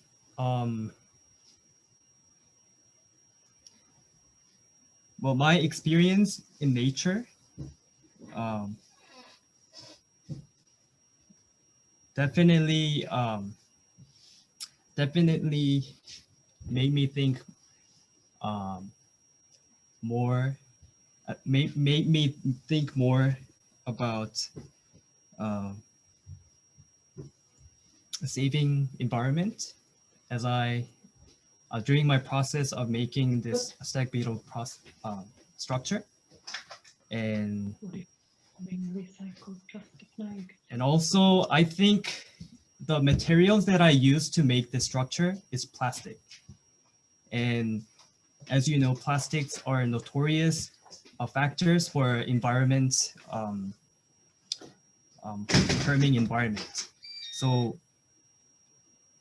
I think our company, the company that I'm working at, is trying to replace those materials to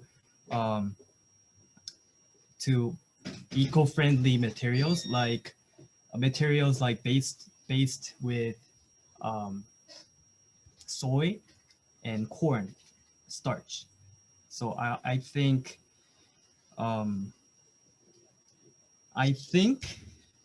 my experience in nature as a child definitely affected me to think more about a nature side when it comes to making this stag beetle structure with plastic. So my conclusion would be, I'm gonna give an idea to my boss to replace plastic to more eco-friendly materials. It's a great example where sustainability meets creativity. Thank you very much, Mr. Park. Kamsahamnida. We are going towards Hong Kong now, everybody. So we're gonna hear Mr. Cheng Win Kim. So Nehuma.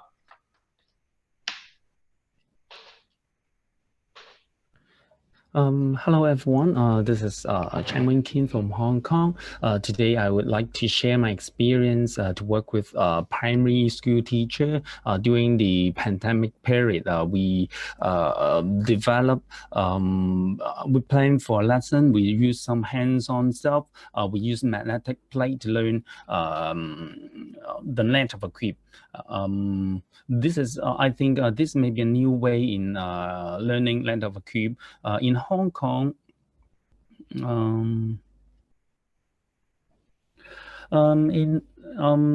when during the time we discuss about the lesson, we use some idea with the learning by doing. Some of you has talked about the idea of it, and we also use the term 2-talk tasks, 3T models. I think you may heard it from MySQL. I think this is a good way in doing math in mathematics lesson. And we have a break and turn technique. This one, I guess, this may be new to you because this is originated from us. When we plan for the lesson, we come up with this lovely, interesting idea. And we would like to share with all of you. Our lesson the data was collected in a school. In this school, there are quite a lot of ethnic minorities in this school. In Hong Kong, there are less than 3% ethnic minority students in Hong Kong, but in this school, there are more than half of those students are ethnic minority in the school. So their math standard might be a bit lower than most of the Chinese students in Hong Kong. And also in Hong Kong, I think it is very similar to Korea, Singapore, and Taiwan. We have large class teaching, and we have teacher-led lesson. We seldom have some student-centered lesson in Hong Kong. But in this lesson, we try to use some student-centered learning mode in conducting the lesson. And we hope that the student, they can build up their own knowledge. Okay, so this is some basic background about learning by doing. I don't go over it one by one, but I highlight some points. We hope that the student can engage in their own learning, not just sitting there and listen to the teacher's instruction. And also, we would like to see students they through direct experience with objects and phenomena. They can build some functional understanding, and they develop some of the different abilities, particularly in building up the math knowledge, the spatial sense. Okay, so so learning by doing in classroom, it involves some hands-on activity. We use some inductive approach in doing it. The question is, when we talk about learning by doing, sometimes it's easy when there's like a context or competition. They have some project, they have some mission, they compete it. But in a classroom teaching with some designated learning objective, it is not easy to handle it. Okay, so the next thing is we have consideration about 2 talks and tasks. The first thing we try to choose some tools at the beginning. I suggest them. Why don't you try with quadrupeds, a pair of scissors, 40 frame.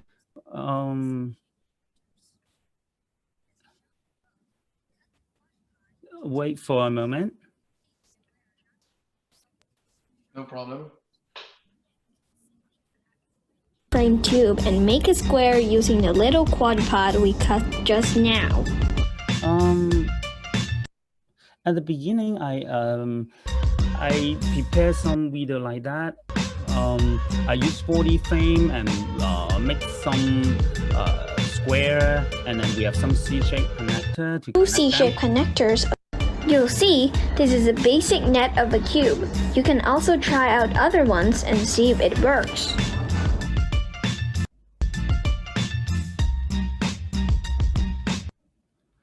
Okay, but finally the teachers, they don't take this one. They prefer using magnetic plate. Those magnetic plates you will see later on. And the task, it is really important when we want to implement learning by doing in the classroom, because we need to have very good tasks so that students can engage, because in a classroom there are mixed ability. The learner diversity is huge. So we need to have some tasks so that every student, they can have their own way of learning. And talk, we would like to have students work in pair, work in groups, but during the COVID-19 period in Hong Kong, students are not encouraged to do group work. They need to work on their own. Some background about net of cube. There are 11 nets, and the learning objective is that the first learning objective is that a student, they recognize the 1-for-1 pattern of a hexagonal using the pick and turn technique. Okay, so here is some tasks for the student. They need to check whether a hexagonal can be folded into a cube. Okay, so let's watch this one. According to your answer.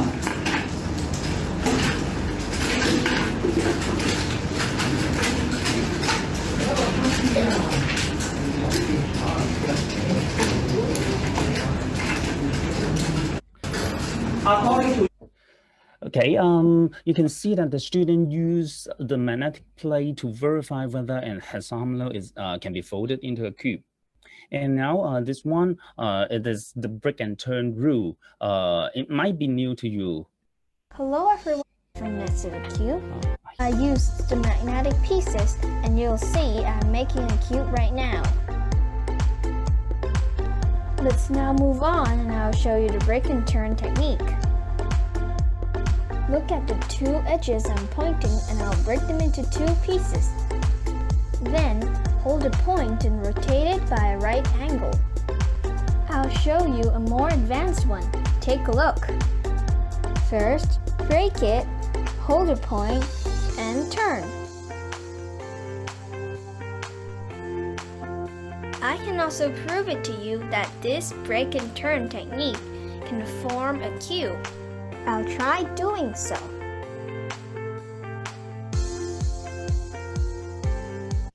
Degrees. Lastly, a funny trick. Cool, isn't it? Hello everyone, today we will... Okay, I think you can see the break and turn rule, right? Using the magnetic plate, student, they can cut at a certain edge and then turn it by the right angle. It forms another length of a cube. Okay, so this is what they would work on. And you can see that in this episode, the student tried out the break and turn technique. Good.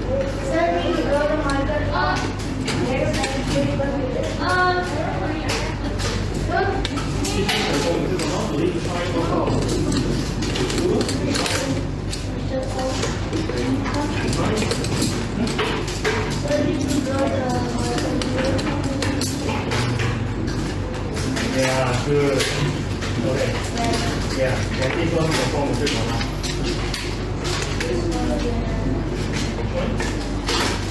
And you student verifying.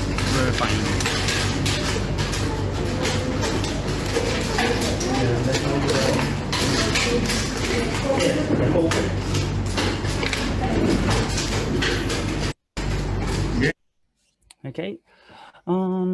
Here's some other picture in the lesson. Some students use the magnetic plate to make a pencil case.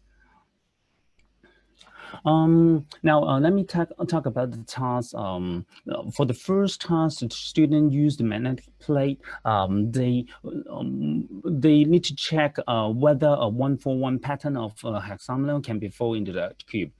They discover that by giving them different example, they discover that this 1-for-1 pattern can make up a cube. And the next task is they try the break and turn rule.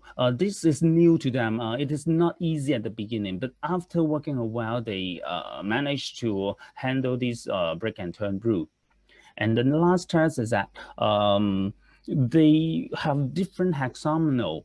They can try by without the magnetic plate. They have some paperwork, they have the hexagonal, they can check whether they cut a certain edge and then move and turn it 90 degrees to form a 1-for-1 pattern. If they can form the 1-for-1 pattern, that means that hexagonal can be folded into a cube.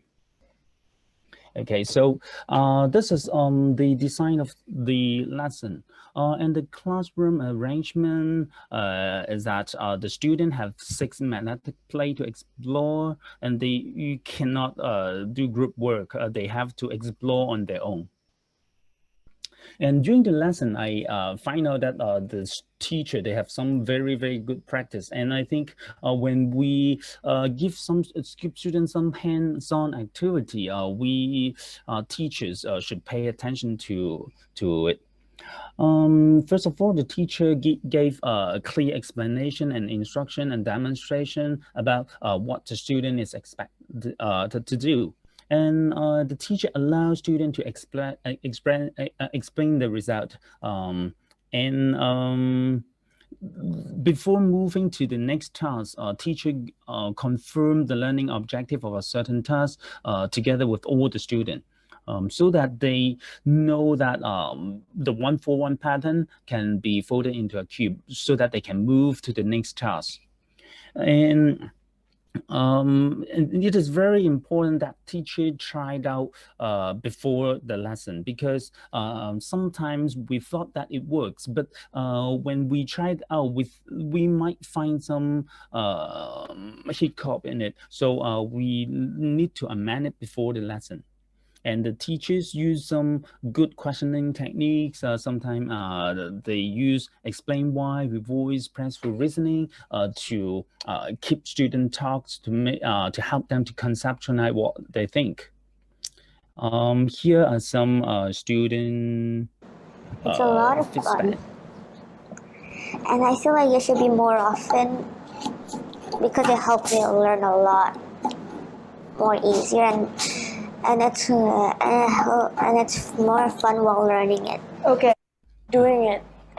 We're not like learning it from a book, so we can actually use the plates and make the cube and other stuff. If we had the games after class, if we didn't really learn well, you can do it by yourself after the class and ask classmates, is it like, am I doing correct or not? Yeah, basically, because if you still don't understand at school, you could still do it at home and still keep trying. Or maybe ask your older brothers and sisters on how to do it. It's a So here are some general consideration when we are adapting learning by doing in the classroom. I think one very important point is that we need to design some good tasks so that all the students, they can work on the task. And it is really important that we can choose some suitable tools. In this lesson, teacher choose magnetic plate, and it turns out that this magnetic plate, it can help students to assess on their own whether their thinking is correct or not. And also, it is good that we allow students to talk. It can be amongst peers, it can be in form of presentation or teacher discussion. In choosing the tools, I think in this lesson, magnetic plate is an excellent tool. And also, I think about the 4D frame product. I think it is good in exploring different geometric shape. But this time, you can see that the magnetic plate student can easily fold them up to form a three-dimensional solid. So they can just simply do it in a few seconds. So I think it is a good tool for this exploration. And because of the pandemic period, students, they don't have much time to talk during the lesson. So I suggest that if we work with this idea again, it is better that teachers allow students to talk more so that they can use their own language to communicate with each other. And also it help in facilitate the assessment for learning and assessment as learning. Okay, so learning by doing in mathematics classroom, I want to add a new point. One student, they manage to do something. Once they have the suitable tool, they can create something on their own. So if they start from scratch, they cannot create anything. But if they know the skill, if they have something to follow, they can create something on their own. And the tool is also very, very important. And in this lesson, I can see that it facilitates an inductive way of learning, it promotes learner agency, and it helps students to explore and help them to have self-assessment. Okay, so that's what I would like to share with all of you in today's in this presentation. 谢谢. Thank you very much. It was very interesting. We have maybe time for one quick question because we have to go back to the main session in about 3 minutes. So a quick question for Cheng Wing Kim.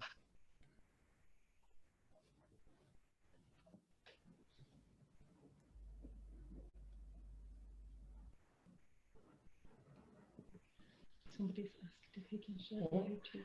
Don't forget to no unmute question, your just microphone. thank you to you, Philippe. Thank you. Thank you very much. One question. Yes. Fantastic presentation. Love the videos. Love that the children were in the videos that explaining the tasks, seeing their hands materially working with these materials. Fabulous. Loved it. And your analysis of assessing for learning and assessing as learning. Wonderful.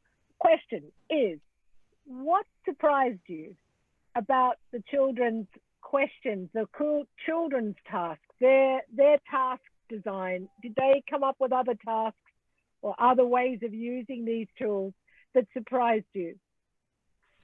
Or didn't?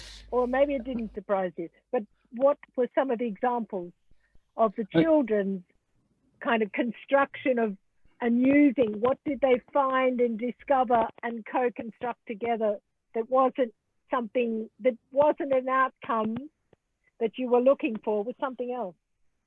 I don't have much other information, but according to the teachers, they gave me the feedback that the student, they managed to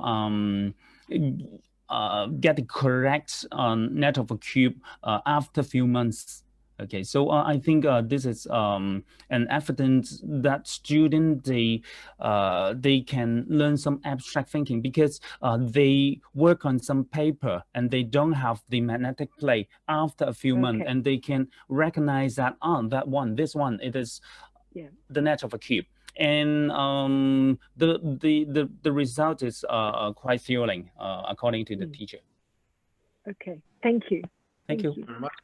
And I see in the chat room also that Claire just posted the YouTube links to the videos that you use in your presentation. Thank so I you. suppose that Claire is one of your students as well. Actually, she's my daughter. Oh, congratulations. Oh. And she helps me a lot in making the video. Excellent. Thank you very much. Thank you. Great. Yeah, and I heard that tomorrow she's going to compete against our students from Sweden. So I told them that they are facing a champion. So they're looking forward. Yeah, not really. She's still working on it. And that is just wonderful that she's your daughter. And so is she co-writing with you? Are you co-authoring some of this stuff? Sometimes I hope so. I hope so. Yeah, yeah. I mean, how old is she? She's 12. Oh, boom. Wonderful. Co-authoring. It's never too early. Excellent idea. Never too early. Thank you. Thank you very much. Thank you very much, everybody. Now I need to close this session. It was truly inspiring. Thanks for everyone. Thanks to everyone, and thanks for your very relevant questions. Now we have to head towards the main session, but if I'm not mistaken, we all stay at the same place, and the others from the other sessions will join us right here in less than a few minutes.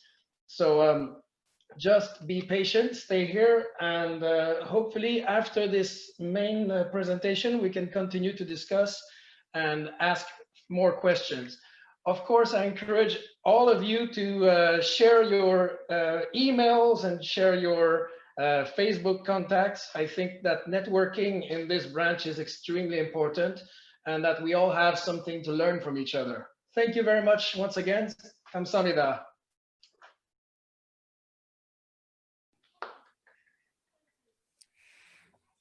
Right, I'm back. Right, okay, thank you very much. I think all of the sessions have been completed. Is that right? Everybody is still on, or can I start? Yes, session 1 is complete. We're ready to go. Beg your pardon? Session 1, we are ready. Okay, session 1, yeah, okay. And session 2? Ah, right. I just told that another session hasn't finished yet. So would you please wait 2 or 3 minutes? Our local organizer should. I think there's a lot of people who had further questions. So yes, yeah, sure, so yeah, session carry on. 1, I know that a lot of people had further questions from the different presentations. So either people can take a short break, or we're open to more questions to the different lecturers.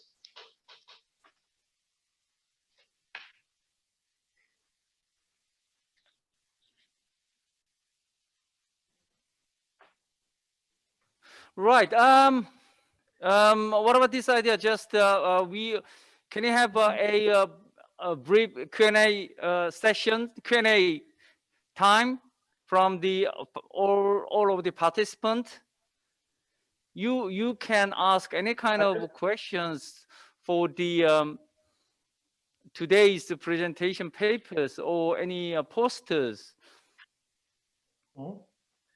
I just saw that session 2 just finished, so we're just waiting for some news from session 3 and 4. Question here? Yes. Yes, Arnold from GMMDC, South Africa. There was a presenter who talked about 0 and infinity. I love these numbers. What is now the question is to the presenter, the one who presented. What is generally, what is your thinking or your imagination or your link, your connectivity between those two concepts, 0 and infinite? How do they connect? Thank you.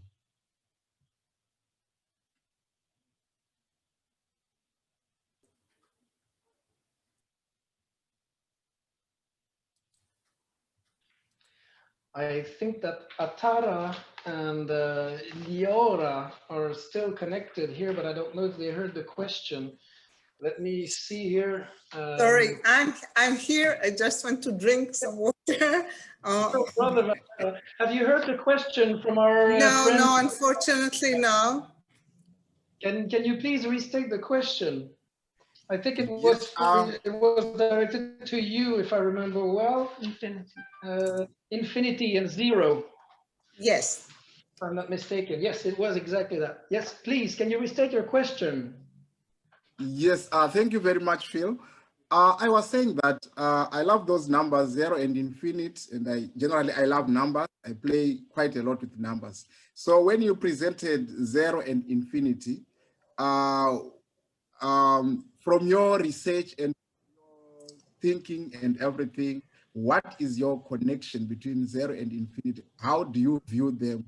What do they say to you? Whether in 2 dimension, 3 dimension, or even in infinite dimension. Okay, so actually wanted students to learn about this connection while engaging fractal, because fractal geometry is totally different from the Euclidean geometry, and this came as a surprise for them. And I mean, if you would ask them, do you think there can be any shape with infinite perimeter and finite area, or vice versa? They would definitely say no, because the concept image is Euclidean geometry. However, when you come to fractal geometry, the answer is yes, sure. So it's not that we have a connection. The connection depends on the area, on the field you're working within. So we can go on discuss this later. Yeah, later. Right. Okay. Thank you very much. I was told that all of the sessions has been closed. So I think it is the time to start the closing session. As a chair of closing session, before introducing 2 presenters, I would like to thank you all of presenters, moderators, poster presenters, and others. Without those participants, this international conference would not be successful. So I'm really appreciate for your help, assistance, and participations. Finally, I am very pleased to introduce Loki Björn. He has a nickname, Gravity Master. So Loki Björn is a unique worldwide balancing artist. He has been doing performances in Dubai, Singapore, the United States, Hong Kong, Marriott Hotel, Dubai show on the behalf of Prince Dubai, several TV shows such as CNN, Fox TV, Fuji, etc. And he's also currently Seoul balancing expert and a government goodwill ambassador. Everybody, please welcome to Loki Björn. Yeah, he's gonna show a sort of performance. No magic, no trick. A real live performance. I can see the Gravity Master now.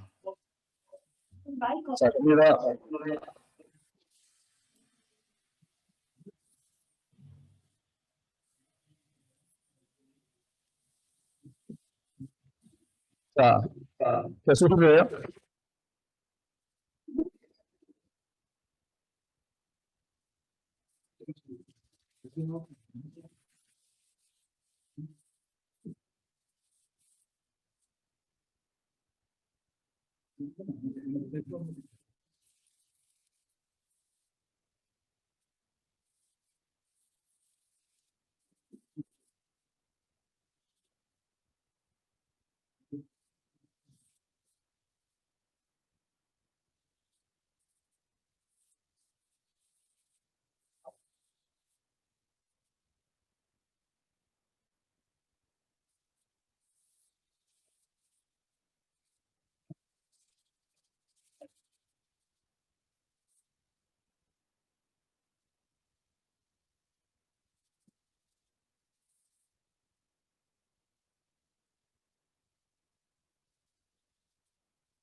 Hello everyone.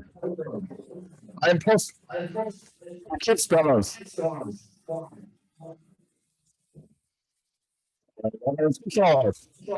네, 수요. 지금부터 제가 특별한 집중잡기를 보겠습니다. First balance. From now on, I'm going to show you a new version of balancing.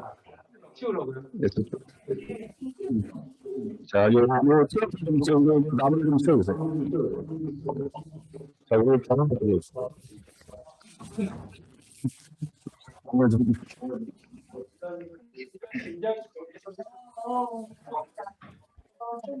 제가 공부를 처음으로 이렇게 생방송을 하다 보니까 엄청 떨리네요.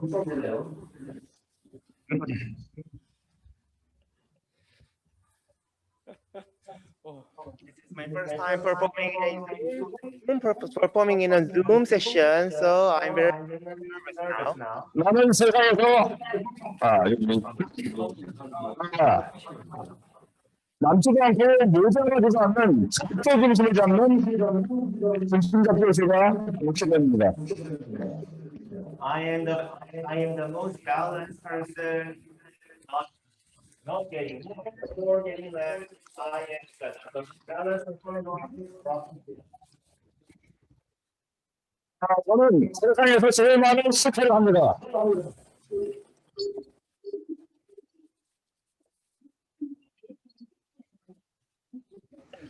I have done the most failures in the world. 내가 하는 실패는 세상에 그 누구도 하는 실패는 제가 먼저 합니다. I am the pioneer of failures. The failure I do is the failure that nobody in the world has ever done before. 가끔가다 성공을 하게 되는데 그것은 오리지널입니다. Sometimes I success. These successes are originals.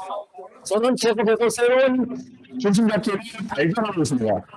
I keep discovering the new art of balances. 자, 저는 이제 중심잡기 퍼포먼스 할 때마다 이렇게 극장이나 수레바퀴를 들고 다닙니다. I always bring a broomstick and dustcloth when I perform a new balancing art. 제가 하는 그 많은 실패를 다 쓸어담을 거고요. I'm going to wipe out all those failures I do. 세상에 중심잡기 영서를 확장시킬 겁니다. I'm going to widen the places of balancing to all around the world, getting wider.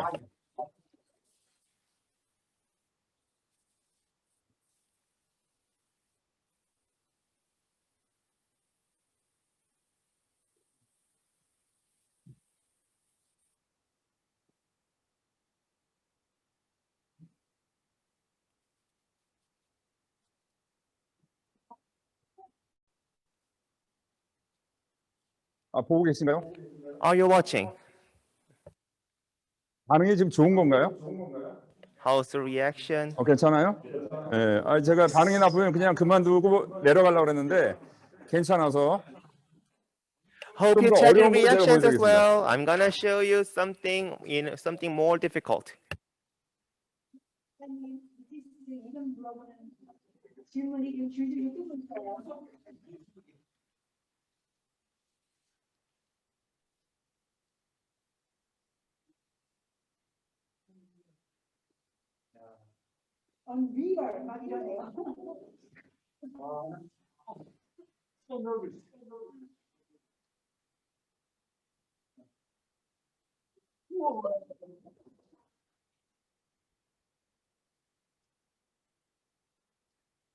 제가 반응을 잘 확인할 수가 없어가지고 여기서 내가 멈춰야 되는지 계속해야 되는지 모르겠어요. I can't see your reactions. 자, 계속해서 조금 더 센 거를 제가 보여드리겠습니다. Okay, let's go with more difficult ones. 이번에 제가 보여주는 이 병 중심적인 패턴은 This pattern, the next pattern is another balancing of bottles. 제가 유튜브에 올린 영상 중에 조회수가 제일 많아요. Has the highest view on my YouTube channel. 54만 뷰를 넘었고요. 540,000 views. 세계 여러 나라에 초대를 받아서 I got invited to many 병을 countries 해왔습니다. and made this balancing art bottles. 그리고 참고로 세계 여러 나라에서 저를 주인공으로 Many countries have invited me as a pioneer. 영상을 제작했는데 And protagonist. 100만 뷰를 넘은 게 되게 많고요. 300만 뷰, 심지어는 9,700만을 넘은 영상도 있습니다. So the number of views on their YouTube are such very amazing, like 1 million, 3 million, and even 97 million to the highest. 여러분 그것을 보고 있습니다. You are now watching that live.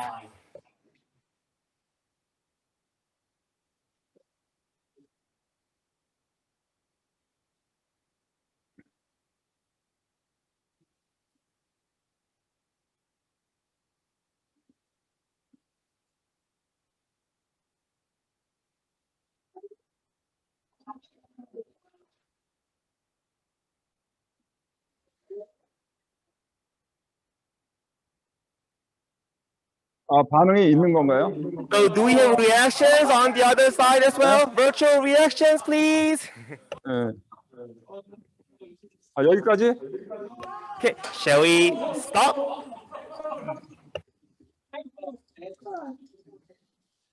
Everyone says go, go.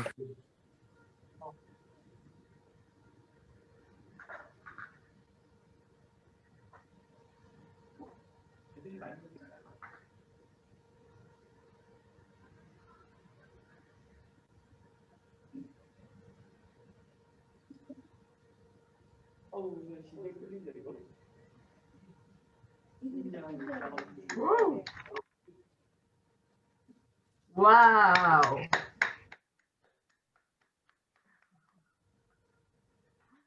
Wow. Fantastic, unbelievable. 여기까지만 할까요? Shall we stop here? 해주세요. I guess.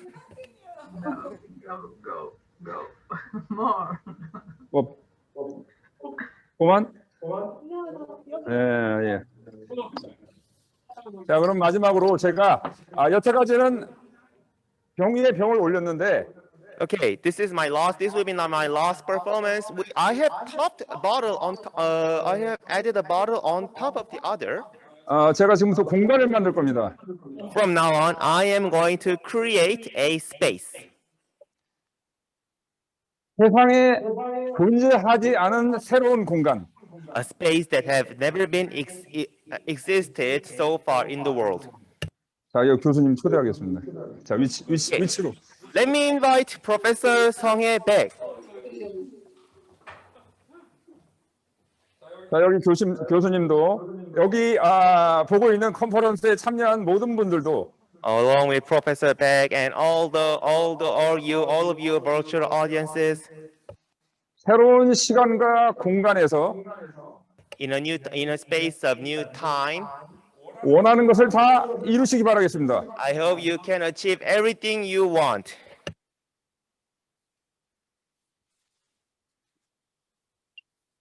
이렇게 해야 될 것 같아요. 여기 서 계시고. 제가 항상 이게 퍼포먼스 할 때마다 항상 제가 한 300명 이상 되지 않으면 제가 하진 않았었고요. Actually, every time I do a performance, there were at least like 300 audiences in front of me. 심지어는 이 앞에 지금 전부 다 의자가 비어 있습니다. But now I have all those empty seats in front of me.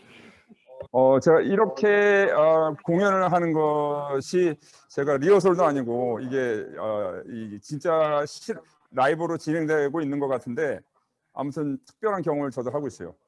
Can't believe that it's not a rehearsal but an actual performance. This is my very first time doing a Zoom performance. 이제 움직이시면 안 되고요. 이 테이블 건드리시면 안 되고. Don't touch. 이래도 안 되고요. Don't do that. 이거 이제 병이 있었는데 아까 리허설하다가 이걸 깼어요. Actually, there was a bottle, but I broke it during the rehearsal session. 사실은 제가 리허설이 필요 없는데 제가 약간 무리한 것 같아요. Yeah, I don't need one, but maybe, yeah. 어쨌든 시작하겠습니다.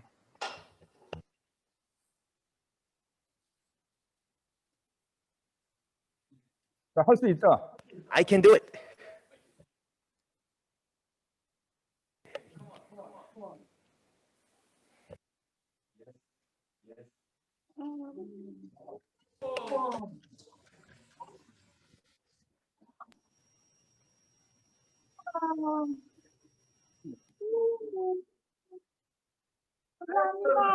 감사합니다. 예. 새로운 시간과 공간 속에서 원하는 것을 다 이루시기 바라겠습니다. The first handshake ever made in this new world, in new space. I hope you can achieve everything. 감사합니다. 중심 잡기는 초능력이나 마술이 아닙니다. Balancing is never a magic, nor enchantment. 지구가 당기는 힘, 중력을 사용해요. The only power I use here is gravity. 여기 계신 모든 분들도 중력을 잘 사용한다면 저와 같은 방법으로 중심을 잡을 수 있습니다. Everyone here can do like this, do like me, if you can use gravity wisely. 보신 분들은 제가 돌 위에 돌을 세웠고 병 위에 병을 세웠다고 생각하십니다. So many of you may think that I put a stone over a stone or a bottle over a bottle. 사물을 중심 잡기 전에 Before balancing an object. 마음을 먼저 중심 잡아야 이 중심 잡기가 가능합니다. You have to balance your mind. Then you can balance an object as well. 세상은 힘들고 복잡하고 예측할 수 없습니다. The world is difficult, complicated, and unpredictable. 내 속에 있는 스트레스를 풀고 Relieve your stress. 내 속 깊이 있는 잠재력을 끌어내야 합니다. And unleash your potential. 저는 몰입을 하면 무엇이든지 세울 수 있다는 것을 알았습니다. I found that you can stand everything. You can achieve everything if you immerse to something. 자, 지금부터 중심 잡기입니다. So from now on, it is about balancing. 릴렉스하고 긍정적인 삶을 산다면 If you relax and have a positive mind and positive life, 항상 좋은 일이 생길 겁니다. all the good things will be in front of you. 여러분은 능력자입니다. Every one of you has ability. 여러분은 특별합니다. You are special. 지금부터 제가 질문을 한번 받아볼까요? 자, 어떤 질문이든지 하시면 제가 답변을 하겠습니다. So now, do you have any questions? Any questions will be fine.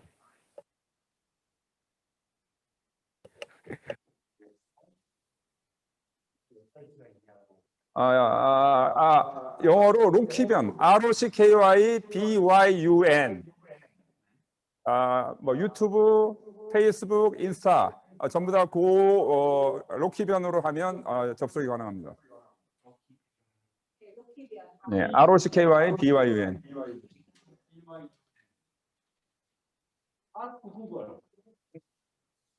구글에 검색하면 아주 많은 것들이 이미지, 영상, 뉴스 많이 나옵니다.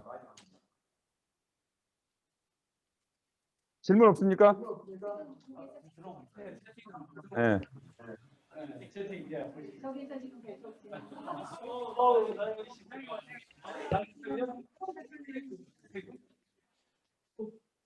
배울 때 수학에 대해서 어떤 감정을 가지고 계셨나요? 정말? 배울 때 수학에 대해서 어떤 감정을 가지고 계셨나요? 저는 공부를 못해서 수학에 대해 잘 이해를 못했어요. Actually, I didn't like math because I didn't study well. 저는 항상 행동으로 했습니다. I always acted 그래서 많은 실패를 했죠. and have done many failures. 네, 늦었지만 I'm late, but 정확하게 알고 있습니다. I know everything accurately. 답이 됐나요?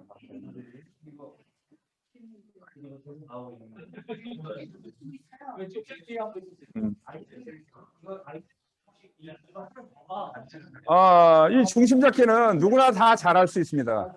Anyone can do this balancing. 예를 들어서 For example, 달걀을 평면 위에 세로로 세워 보세요.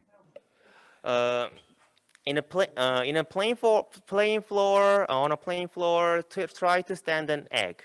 7분 정도 지나면 대부분의 사람들이 세울 수 있습니다. Anyone can do it in 7 minutes. 근데 많은 사람들은 한 10초, 20초, 30초 정도 지나면 Many people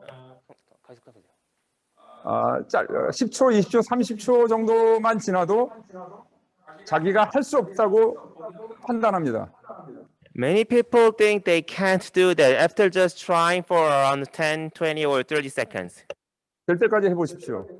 긴 시간이 아니고 한 7분 정도면 가능합니다. Try it until you success. It does take 7 minutes. 이 중심 잡기는 Balancing. 누구나 다 할 수 있는 겁니다. Anyone can do this balancing. 그래서 저는 중심 잡기를 쉽게 할 수 있는 아주 좋은 조건으로 중심 잡기 교구를 만들었습니다. So I made a teaching tool which anyone can learn how to do this balancing art very easily. 조만간에 여러분은 그것을 만나게 될 겁니다. You're gonna meet it soon. 네. 또 다른 질문 없습니까? 네.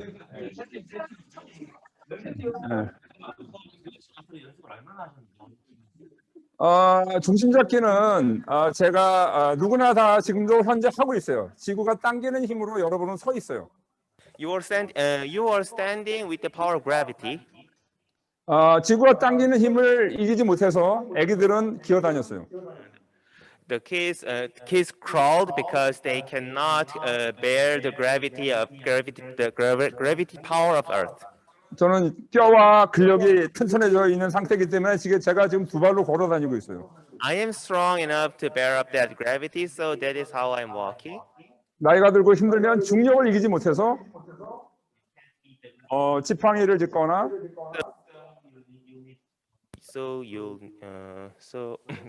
계속. 예, 아예 누워 있을 수 있어요. So you'll need some help, or you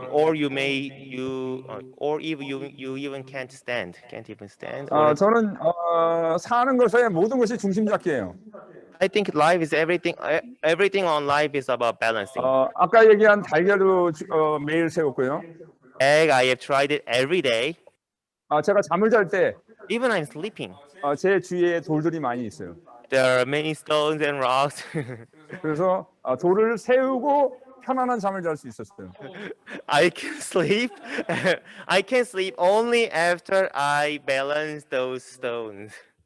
아침에 일어나면 또 제 옆에 돌이 있어요. So when I wake up, there's another stone or rocks. 제가 원하는 돌을 중심 잡아서 아침을 시작했습니다. I balance the stone I want. That's how I started my morning. 아주 어려운 패턴의 중심 잡기가 아니라 아주 쉽게 중심을 잡은 겁니다. Not a very difficult pattern of balancing, but from the easiest one. 여러분 주위에 있는 사물들을 그냥 세워보세요. Just try to stand something, put something onto something in your life. 포크를 세워보시고, stand the fork. 예, 스푼을 세워보시고, stand the spoon. 여러분이 가지고 있는 것을 뭐 손에 올려서 중심 잡아보시고, put anything on your hands to balance it. 그냥 놀아보세요. Just play with it. 그럼 여러분은 하고 있을 겁니다. And you're already a balance artist.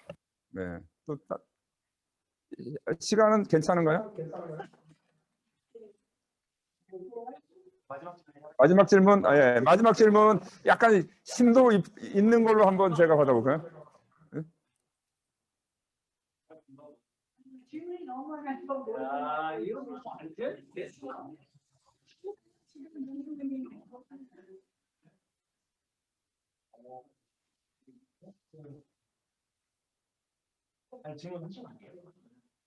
여기 있는 걸로 해야죠. 네.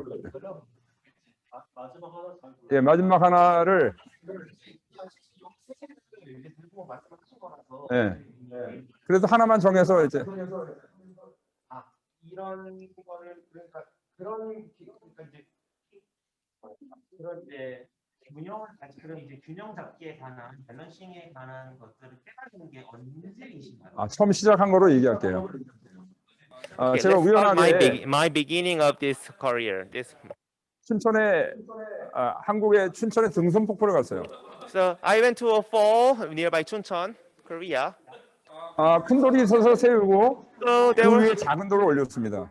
There was a big rock. I standed it. Then I put a small rock, a small stone above it. 그 사진을 자세히 봤다가 깜짝 놀랐습니다. So I watched it in details and I was very surprised because 거기에서는 여인의 형상이 있었습니다. There was a shape of a woman. 누군가를 기다리는 여인. A woman waiting someone. 우리나라에서는 그것을 망부석이라고 부릅니다. We call it 망부석, which means a stone with the shape resembling a woman who is waiting something. 이 여인이 저를 오랫동안 기다렸다고 생각했습니다. So I really thought that this woman waited for me for a long time. 잠을 잘 수가 없었어요. I couldn't even sleep. 이 돌의 여인을 누가 가져갈까 봐.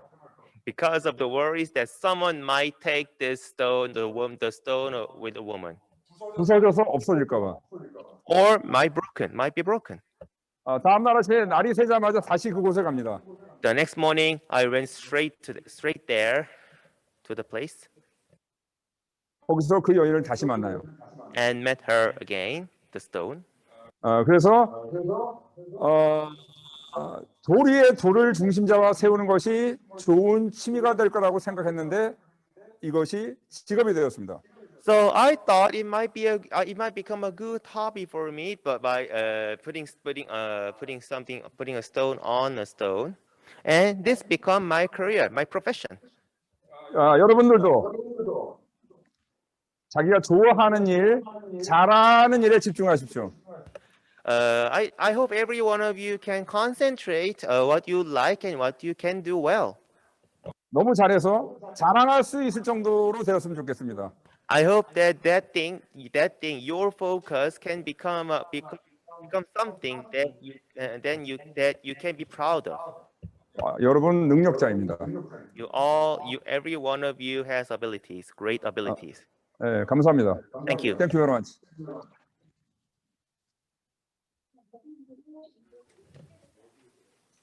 His final speech to celebrate this second international seminar. Please, Mr. Brock, you have floor.